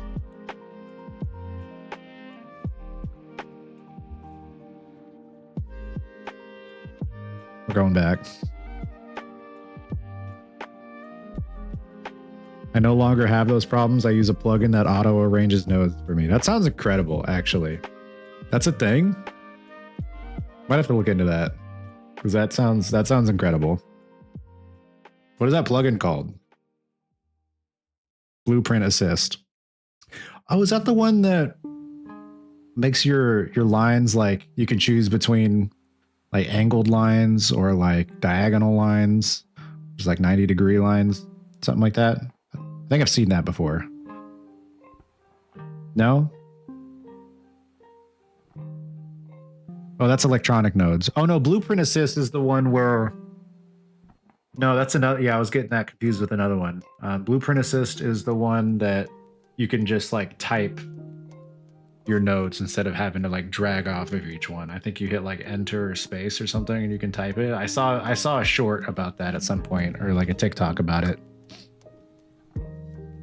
Okay, BP Assist. I'll have to look into that, actually. That might be nice. The guy wanted to code with keyboard only. It's understandable. I know there are some programmers that believe the mouse shouldn't have even been existed. And I don't know if that's sarcasm or not. I'm sure there are. The mouse is just like a sacrilege object to use.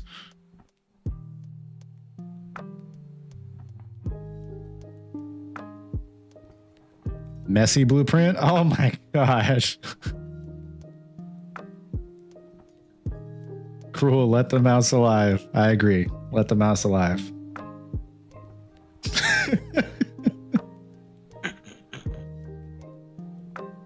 Oh my god.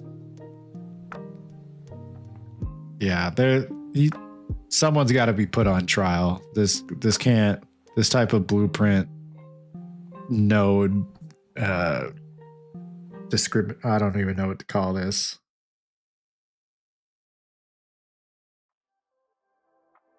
This is disgusting, what I'm looking at here. Lack of arrangement, yeah. Someone needs to be tried for this. This disorganization is tantamount to a crime.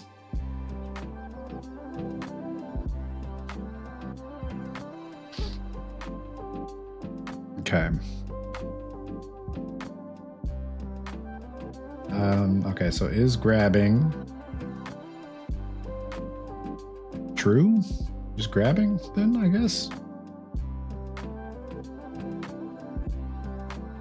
I don't think there's any other. I don't think there's really any other conditions that we need to meet. That was we pretty much already set the conditions when we had the logic for is grabbing arranged. Probably good, actually. All right, moving on. Is grab above player, then is grabbing. Oh, that's right. That's right. Grab ceiling. Yep. I forgot about that entirely, that we were even doing that. Totally right. Branch. Grab ceiling. True. Is grab above player. Okay. And then false. Let's do something like that.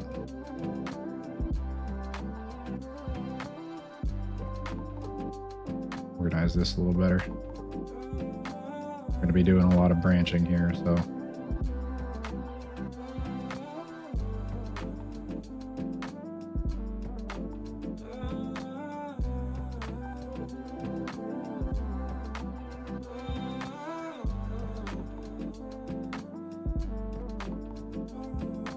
Okay.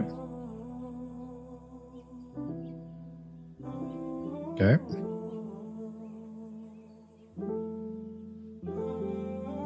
And then false into here.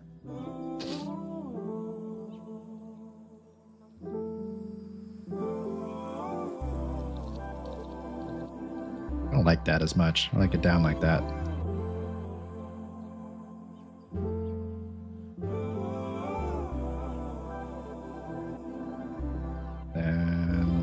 Okay.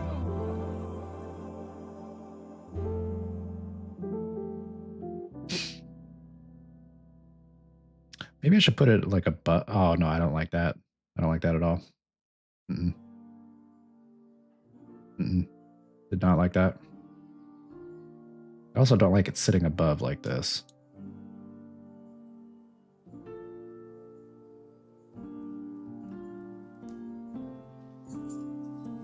Node organization is my passion.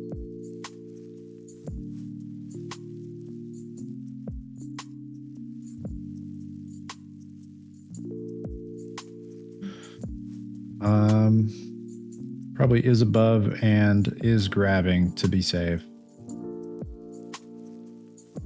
Or check is above if is grabbing is true. Okay.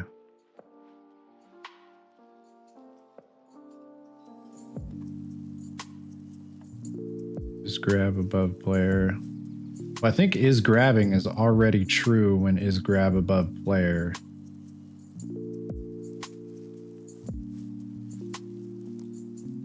Is fired. Then yeah, we definitely need it going down here. And so yeah, we'll do it like this then. You're right. Do an and. And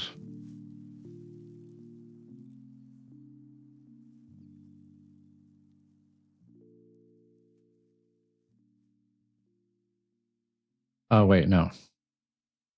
No, hang on. No. What am I doing? How did I get here? I don't know what I'm doing here.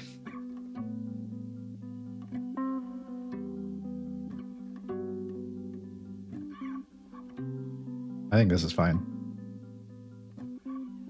Because it's only if it's false. If is grab above player is false, it's going into is grabbing to check if is grabbing. I think that's fine.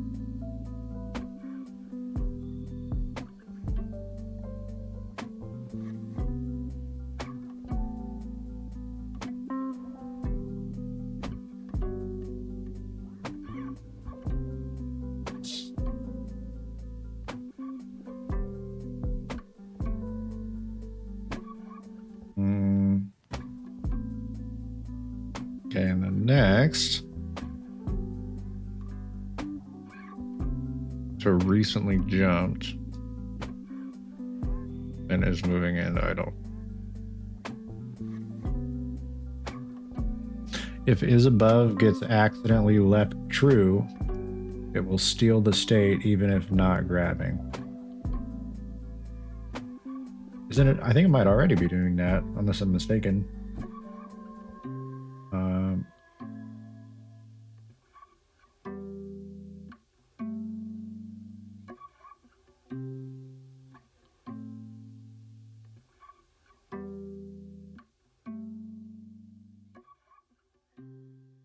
Here's the grab surface.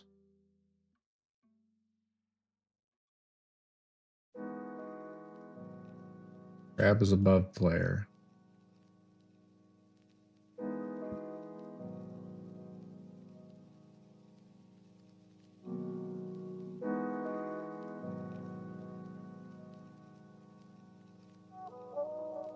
Hang on, sorry. Let me reassess the possible issue here again.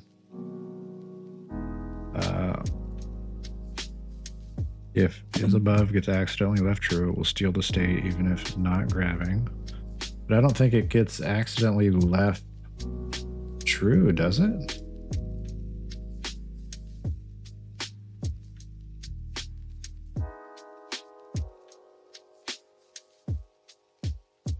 Oh, I guess I don't really see anywhere where it's getting set as false.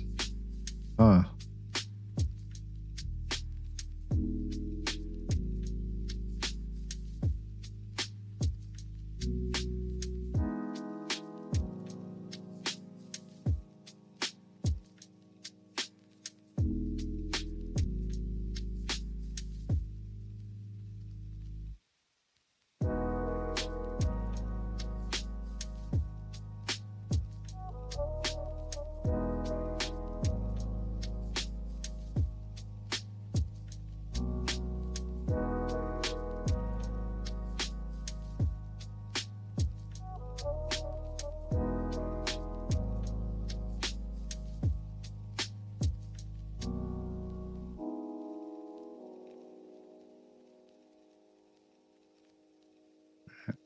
So it's true.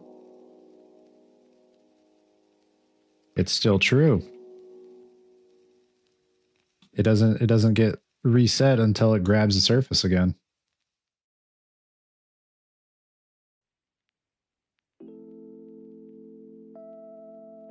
Interesting.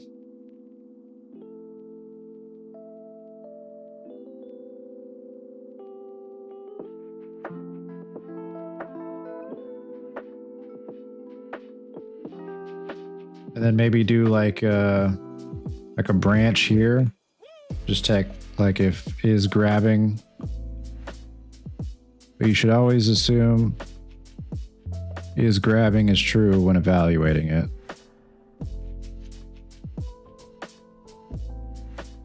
Hang on, determine state.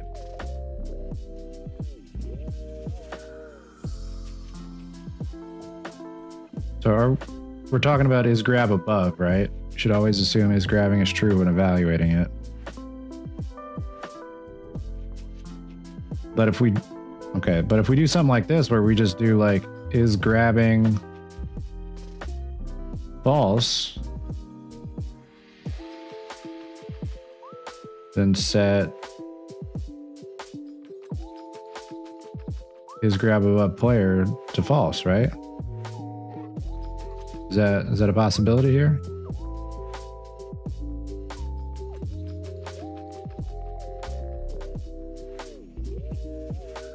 I feel like there's a potential issue with this that I'm not seeing. This feels too simple. I don't think this is what we want.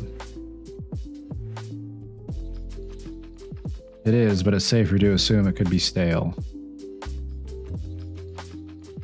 Okay. Okay.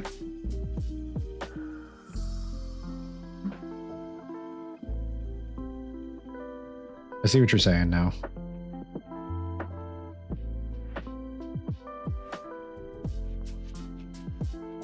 It's still true. Because I'm not grabbing. This only fires. This only fires when I'm grabbing. What am I doing? It's going to stay stale no matter what, unless I grab again.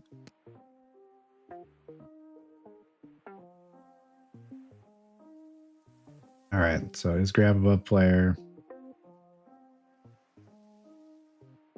And is grabbing.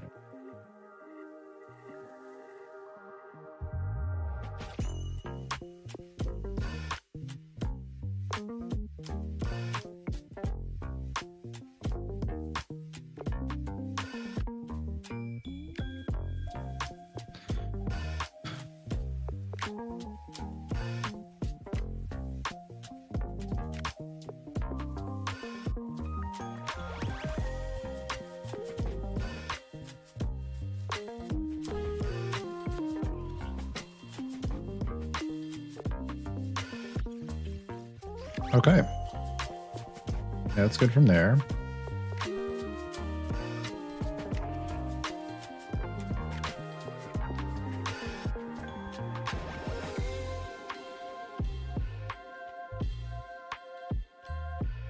Let's see.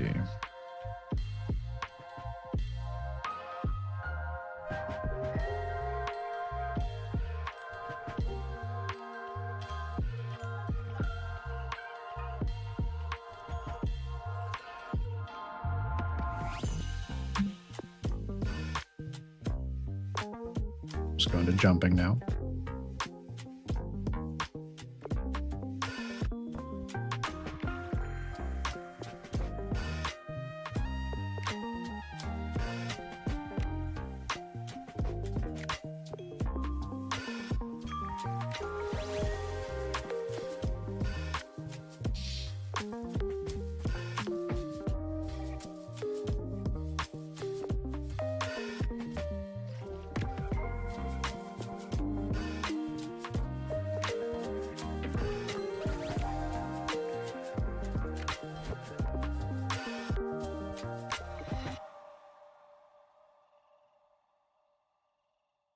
That's probably fine.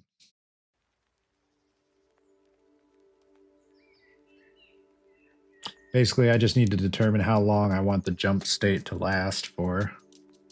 Whether I want it to be like an instant on off, or if I want it to like last a certain amount of time after that. It's probably fine for now. Just leave it like that for the time being.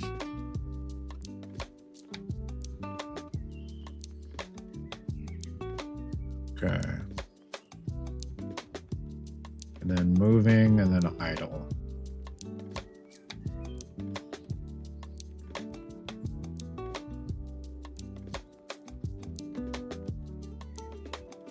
Yeah, you can tune it once you start doing the actual animations. Yeah, that makes sense.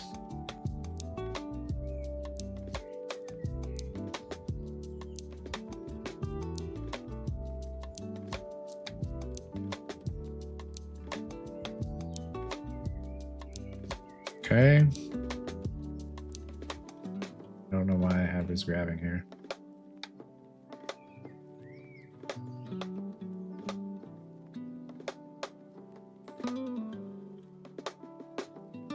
And just is velocity greater than 0?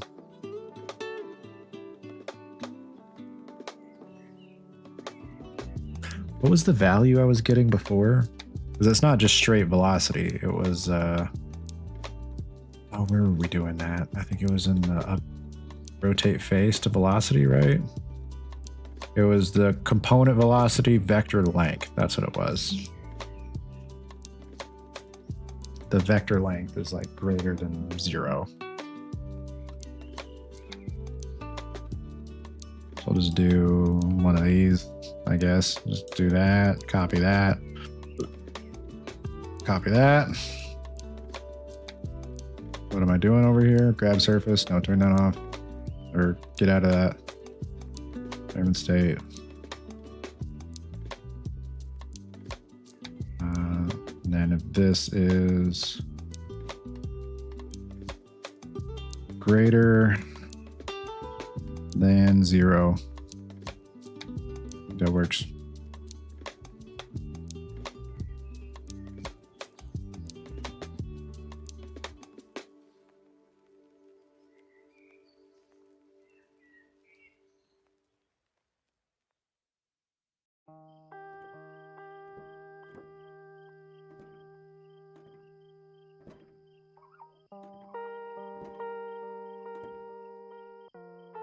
True, moving.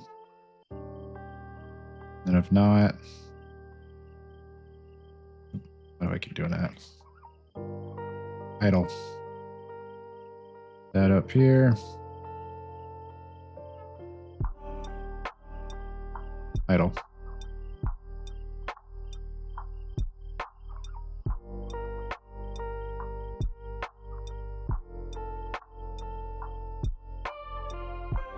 It's looking like a state machine.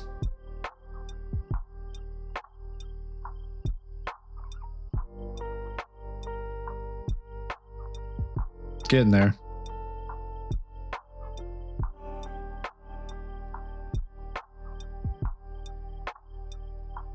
And I need on tick, I just want to print the current state just to like test it out. Just do print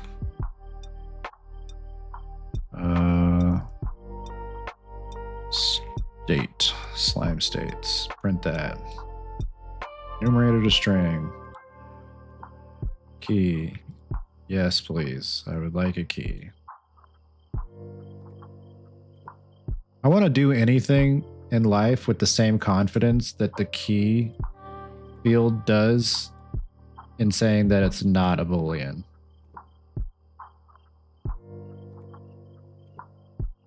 Like, just believe in yourself. You could be a name variable if you want to. You might actually be a Boolean, but you could just be a name variable. Just, you know, follow your dreams.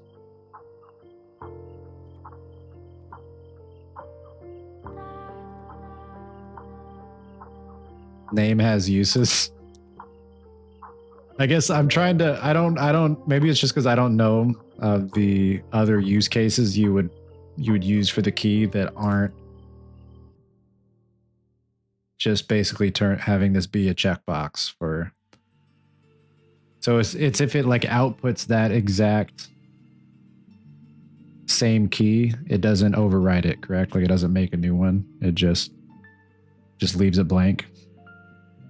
So like if my output for like if I had the key be idle, for example, when it goes into the idle state, it doesn't actually print idle because that's the key, right? Is that how that works?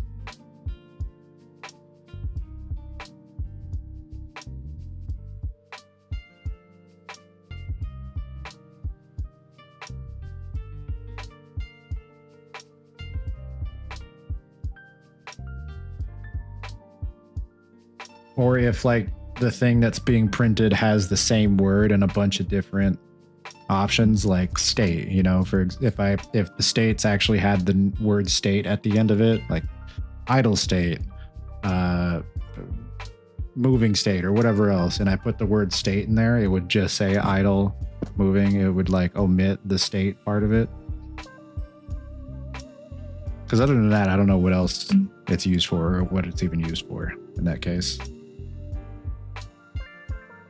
Idle. Idle, idle, idle, idle. We're always idling. We're idle 100% of the time. The key in print string, yeah, that's what I'm talking about. I basically just use it as like a Boolean of key is an ID for the text. Anytime that gets called, it updates the text instead of writing a new one.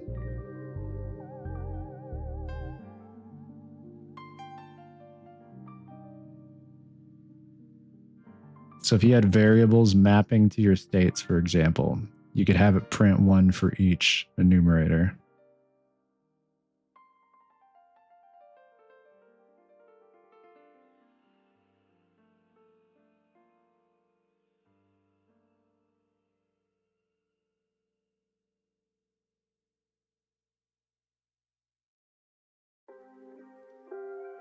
or just the enum as a string?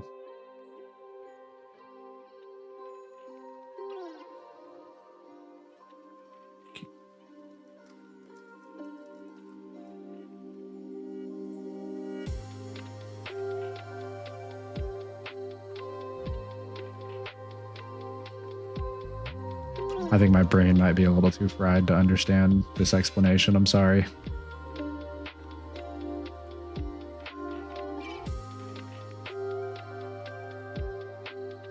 But yeah, it's not a Boolean. I figured it's not a Boolean just because like it's not like they probably had a reason to not make it a Boolean, but I just use it like a Boolean of like, do you want this text to print multiple times or do you just want one line that gets updated?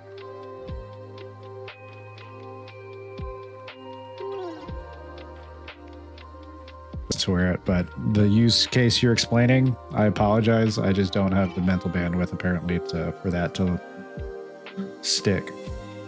I don't really understand. I'm sure it'll come up at some point in the future, but for some reason right now it's just not sticking.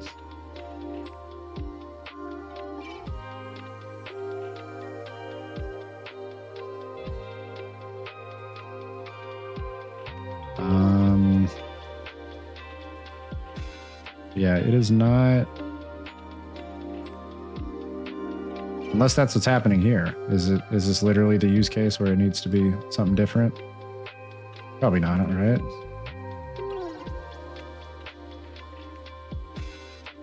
No, it's just not. Okay, that makes sense. It's just not updating the state. All right.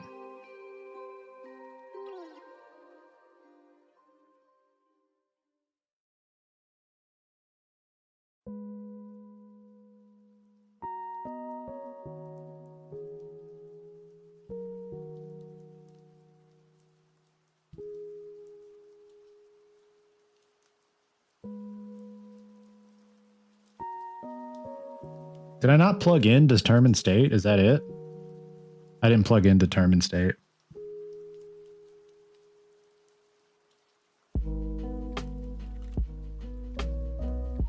I didn't plug it in. That's literally all it was. I didn't plug it in.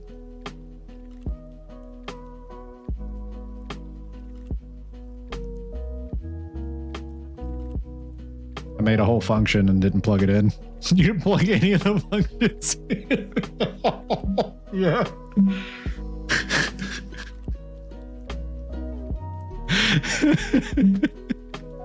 Why ain't no worky? Yeah. I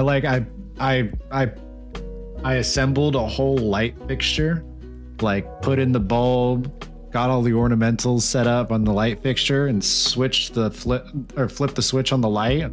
Like, why ain't no work key? Why no turn on? You know, plug it in, stupid.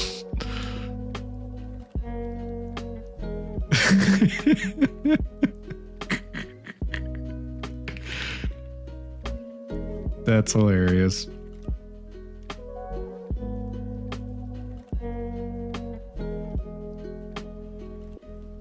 You have light problems, pretty much. Impact, idle. Oh, it's just always impacting. Duh, because I'm always overlapping. All right, so impact probably needs to be...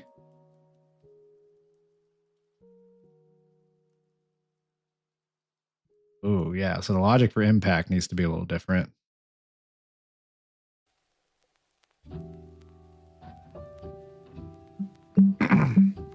Impact should be filtered by the impulse. Not necessarily. Just because if I fall from here, oh, I guess he does jump after that, doesn't he? But for example, oh gosh, did it not? Why didn't it reset?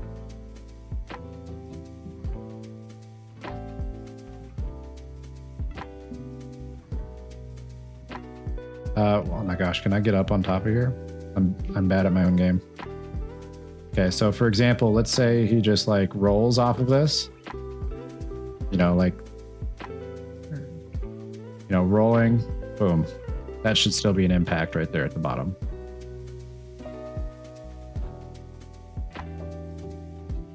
Why didn't it? It didn't reset my dash again. My main menu. None of this is. I still got to do all this over again. Like this doesn't even load you into the. I don't even think there's going to be a main menu anymore. I honestly don't know if there's going to be a main menu. Maybe there should be. That feels like pretty standard. But I'm almost considering just having the main menu just be the default like hub island. That's the way they do it in Crab Champions. If you ever played Crab Champions? There's no main menu. You just load into it. You not getting impact by just rolling? I am getting impact by just rolling, yeah.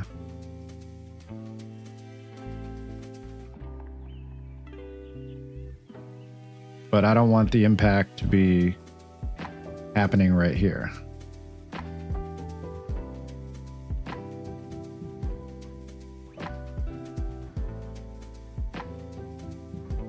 Yeah, so what I said.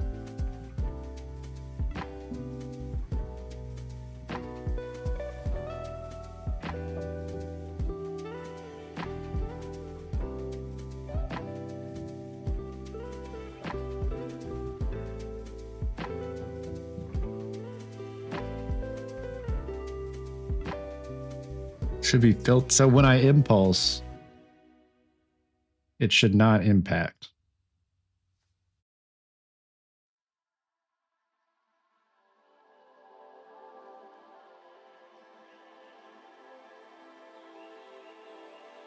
Is that what you're saying? Filtered by the impulse.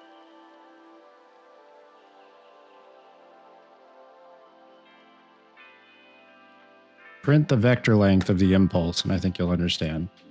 Okay. Because right now, me no understanding.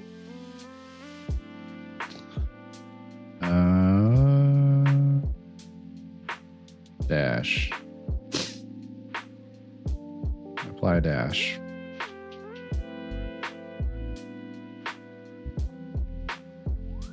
Oh, I hate it when it does that. We got a perfectly straight line right here, but as soon as I start moving it, oh, the line's not straight anymore.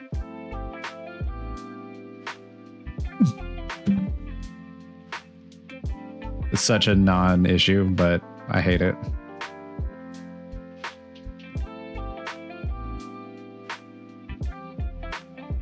The on-hit impulse.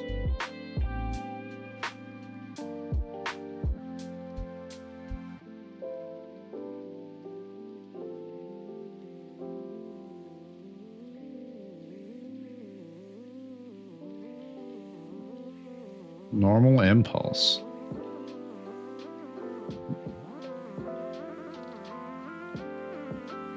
This here? I didn't even know this was a thing. A normal impulse. It looks like a spaghetti noodle. It looks like pasta. It's like yellow like pasta. Sorry, back on task. All right.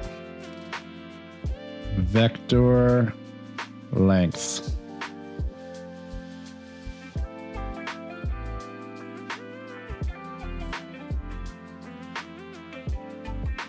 Print string.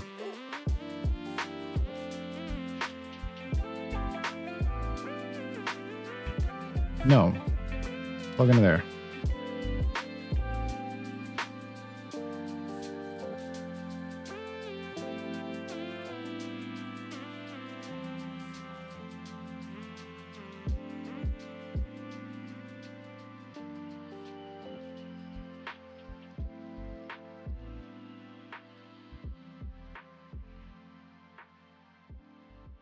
Vector length. String. Print. It should be printing every time I impact, no?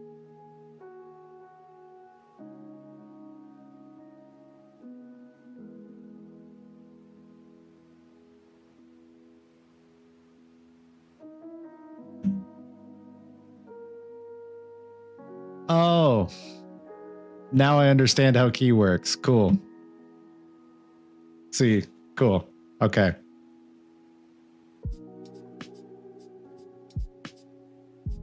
That cleared it up for me.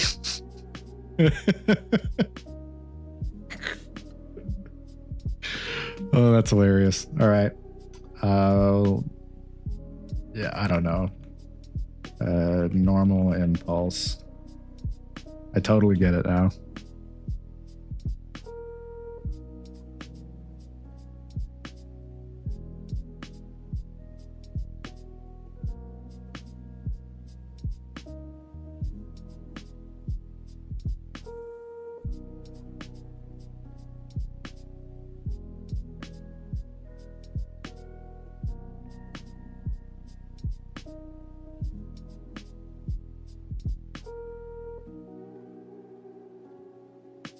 Guess I'm not sure what that number represents.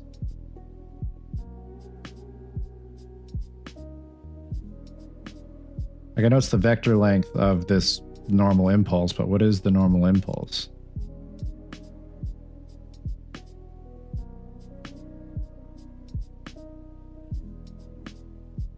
You still have velocity printing too, so you should change the color. Not a bad idea. We'll go green.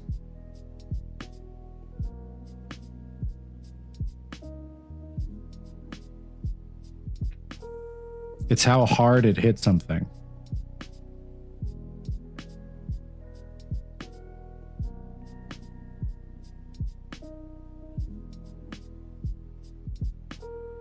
That's a value that I could have. So there was no point in that logic that I was trying to come up with before of like saving your velocity before you hit something. Because in my head, I was like, oh, that's how you determine how hard you hit something is like what your velocity is before you hit it. There's already like a separate value for that. Interesting. Oh, got it.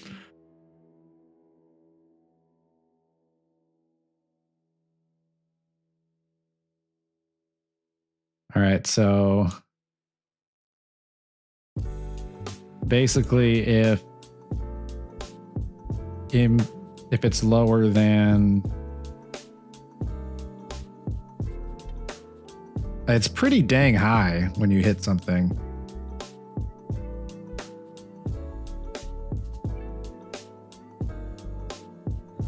It's hard to tell exactly how high because it's changing so often. What was that, like 7? I'm trying to get like the lowest type of impact you can get where it's still considerably higher than just your like moving around on stuff impact. I guess.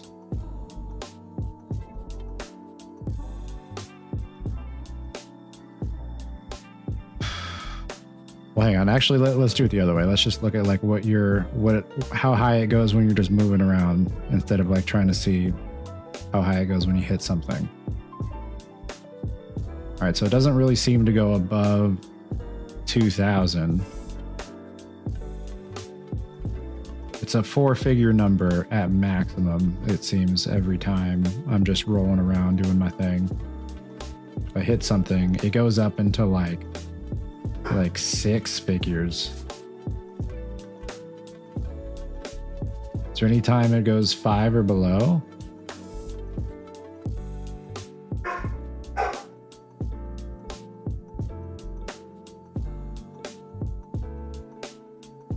I guess just maybe anything above like 5 figures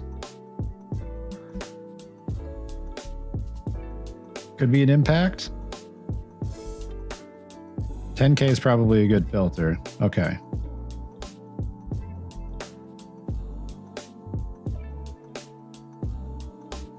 All right, so I probably get rid of that.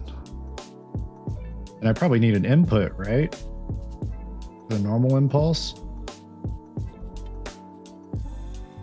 What is this? It's a vector. I could have just dragged it in. No, I couldn't have. I thought I could have. Oh, that's only when you're inside it. Okay, that makes sense. Okay, input. The vector, normal impulse. Wait, no, we should do vector length. So it should be a float.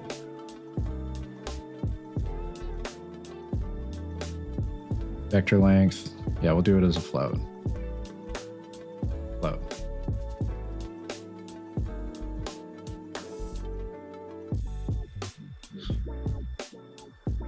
Okay.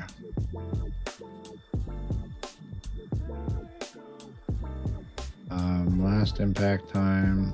That's fine. Leave that as it is.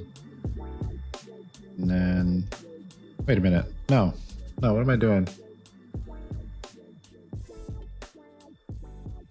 No, it should still be in here because it's an impact function. So it's this is saving things or setting variables that are related to impact.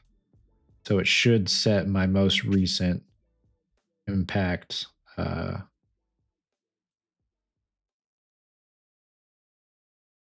My most recent impact. What was that even called again? Oh my gosh. Normal impulse. But it should only do that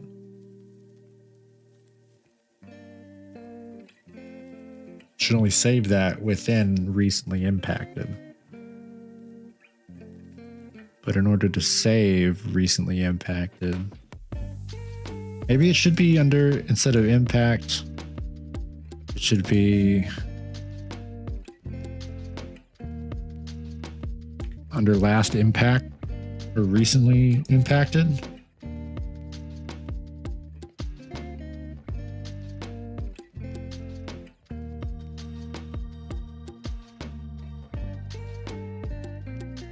Just above 10K, otherwise do nothing.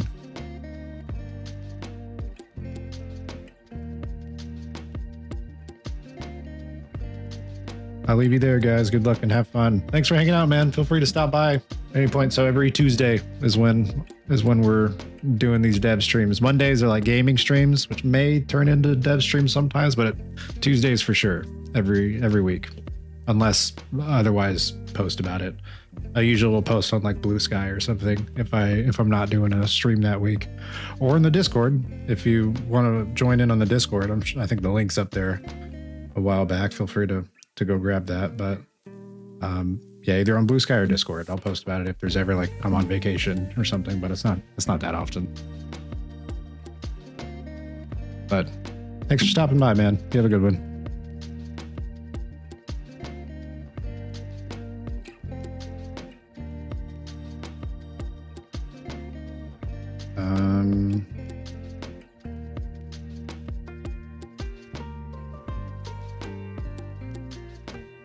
Normal impulse. I'm gonna call this normal impulse.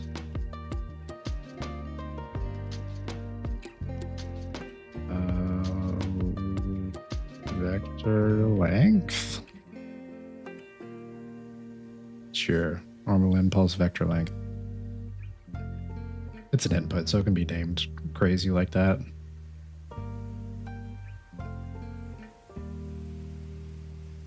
And then just set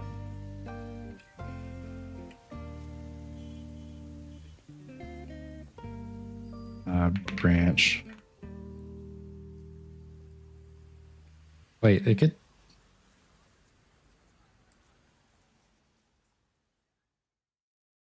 Yeah, it could just be a Boolean. Just like if it's above whatever, then true set. So then this should be back here. Or no, I don't even need a branch. What am I doing? Just do a set.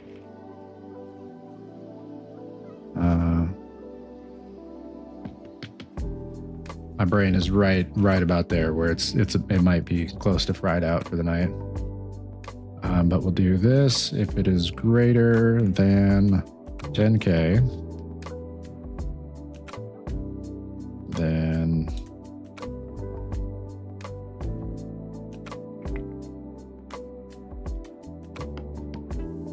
just say impacted, high impact.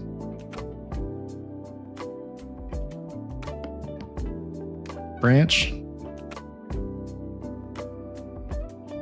Oh yeah, because last impact time, duh. Oh, you're totally right. Yeah, I don't even need to save that as a, yeah, okay. Thank you. Yeah, I'm way too fried out right now. Brain is not fried out as in like fried out, like I can't think, bro. Probably use different verbiage or different wording there. You chose a complex topic for brain fog day. Hey, training my brain fog ability, I guess. How well can I make my brain operate on a brain fog day? Yes.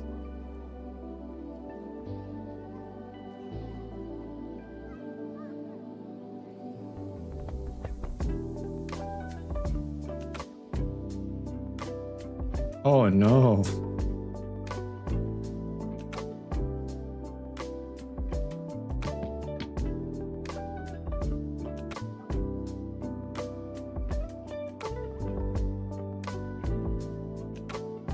Oh no. There we go. I could see the headlights turning on and off in the fog. That's a good way to put it. Is this what it looked like before? I think it is, right? Am I crazy? What am I doing here? What's happening? Okay, there we go. Oh man. All right.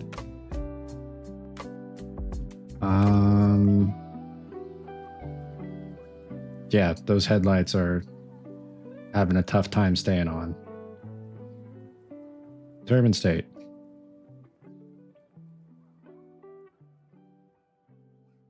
Recently impacted.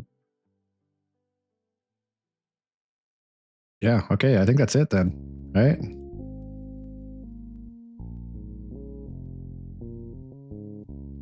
Yeah, look at that. Oh. It is kind of setting an impact if I like dash too quickly. Well, it was a second ago. Oh yeah, if I dash like into the ground. Maybe let's do like impact. We'll go like, I'm smelling another variable. Dashing into the ground would probably hurt. True, I agree, but I just want to I do think that if you just dash straight down, then yeah, that should be considered an impact. But I don't think if you dash like at an angle downward like that, it should count as an impact, you know, like how it currently is. But I agree. I think dashing straight down like that should be an impact. Let's do like 15K.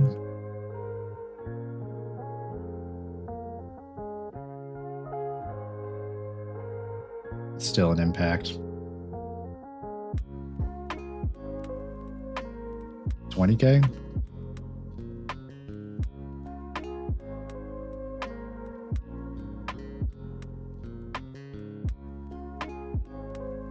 Still impact.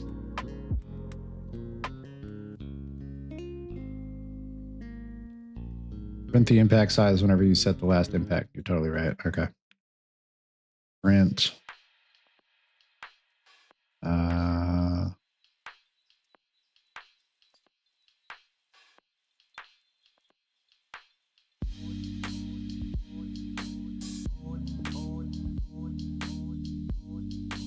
Do I have an impact size? I don't think I do. Could just drag this over here though.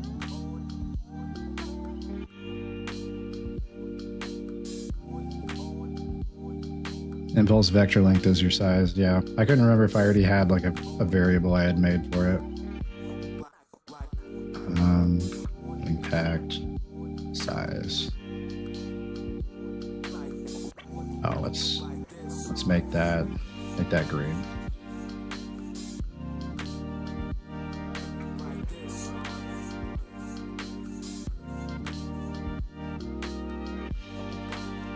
So it is above 20K pretty much each time. Whoa. Oh, okay. That one. Holy. What was that? That was 175K, 30K, 37K, 46K. Let's go 50K. I think 50K is probably a good one. Yeah, these numbers get big. Yeah. Okay, so that's an impact. Impact. Not an impact. That's an impact. Also an impact.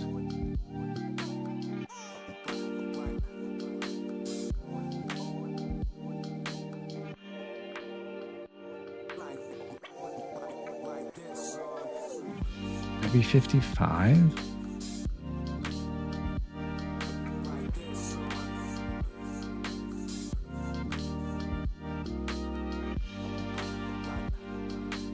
Seems like the smallest I'm seeing when I'm pointing straight down is 55. That's like...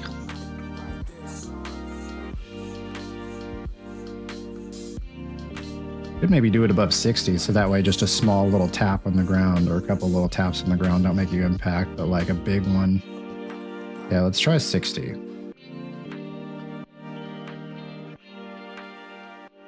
$60K? Okay, cool. Yeah, we're on the same page.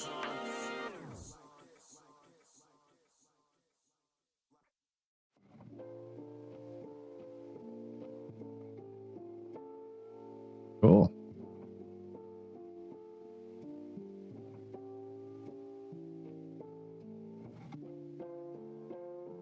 Then I'll probably, just depending on the animation, have to set like a fixed time for the impact to last.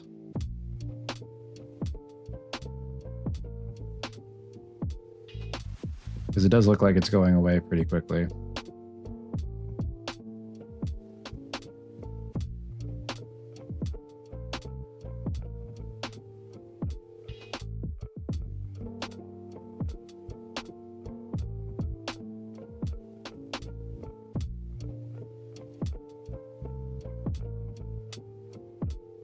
Oh, that's right. That is how we're setting the time. It's at the 0.2. That is the just impacted.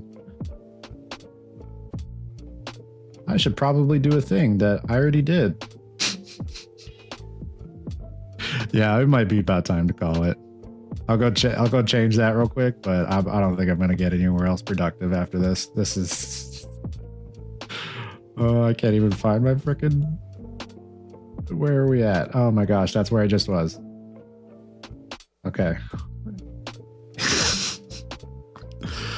Where's my impact? My last impacted. Was it? Wasn't in here, was it? No. I'll find it. I'm at this point now where I can't even find the frickin' recently impacted. Dang, that's where it was.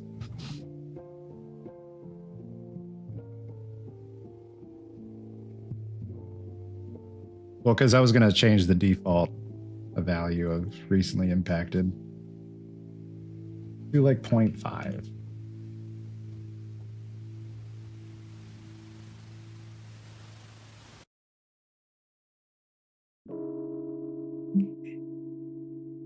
Yeah, that seems fine. Like for half a second, the impact state, because like if I update the face to like be impacted, I want you to be able to tell that the face changed instead of it just like blinking real quick. I think half a second's good.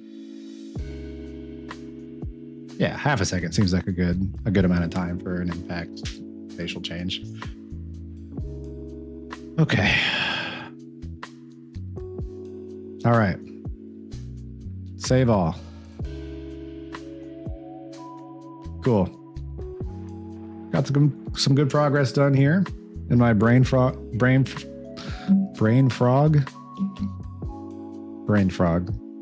ribbit. My brain fog state. And we had a raid earlier. That was crazy. It was like 35 people that came into the stream here. They didn't stick around, but it was cool. They were there for a bit. Stuck around. I think a good solid like 10 of them stuck around for at least the majority of the stream. But that was a lot. More than I'm used to. I saw a raid and I was like, oh, cool. The last time I got raided, I think it was like 5 people or so. When I looked over and saw the view counter at 35 or like 32 or whatever it was, when I actually ended up looking at it, I was like, okay, be cool. Be cool. Don't be weird. Just be a normal dude. But yeah, that was neat. Yeah, I'll be on Monday. We'll do maybe some more of the death wishes. Maybe we'll try out a different game or something, or I don't know. But I'm down to do more death wishes if you're down and you're on. Back on Monday, and then some more of this on Tuesday. Maybe Red will even stop by again on Monday and carry us through some death wishes. We'll see. But yeah, thanks for hanging out, man. I always appreciate you. Genuinely don't know where I'd be at this point without you here helping out. So I do genuinely appreciate all your help, man. At some point I'll hit my ability limit on death wishes. Same too, man. It's absolutely same. I don't know where my skill ceiling is, but I'm sure Red's gonna speed run me to my skill ceiling pretty quickly. So we'll find out where that's at. But yeah, we'll figure something out. We'll do that, or probably find a different game if we get burnt out of that. Down to play some more stuff with you. But we'll figure it out on Monday. GG's, man. I appreciate you hanging out. All your help. You have a good week. Enjoy your weekend. I'll see you on Monday. Peace.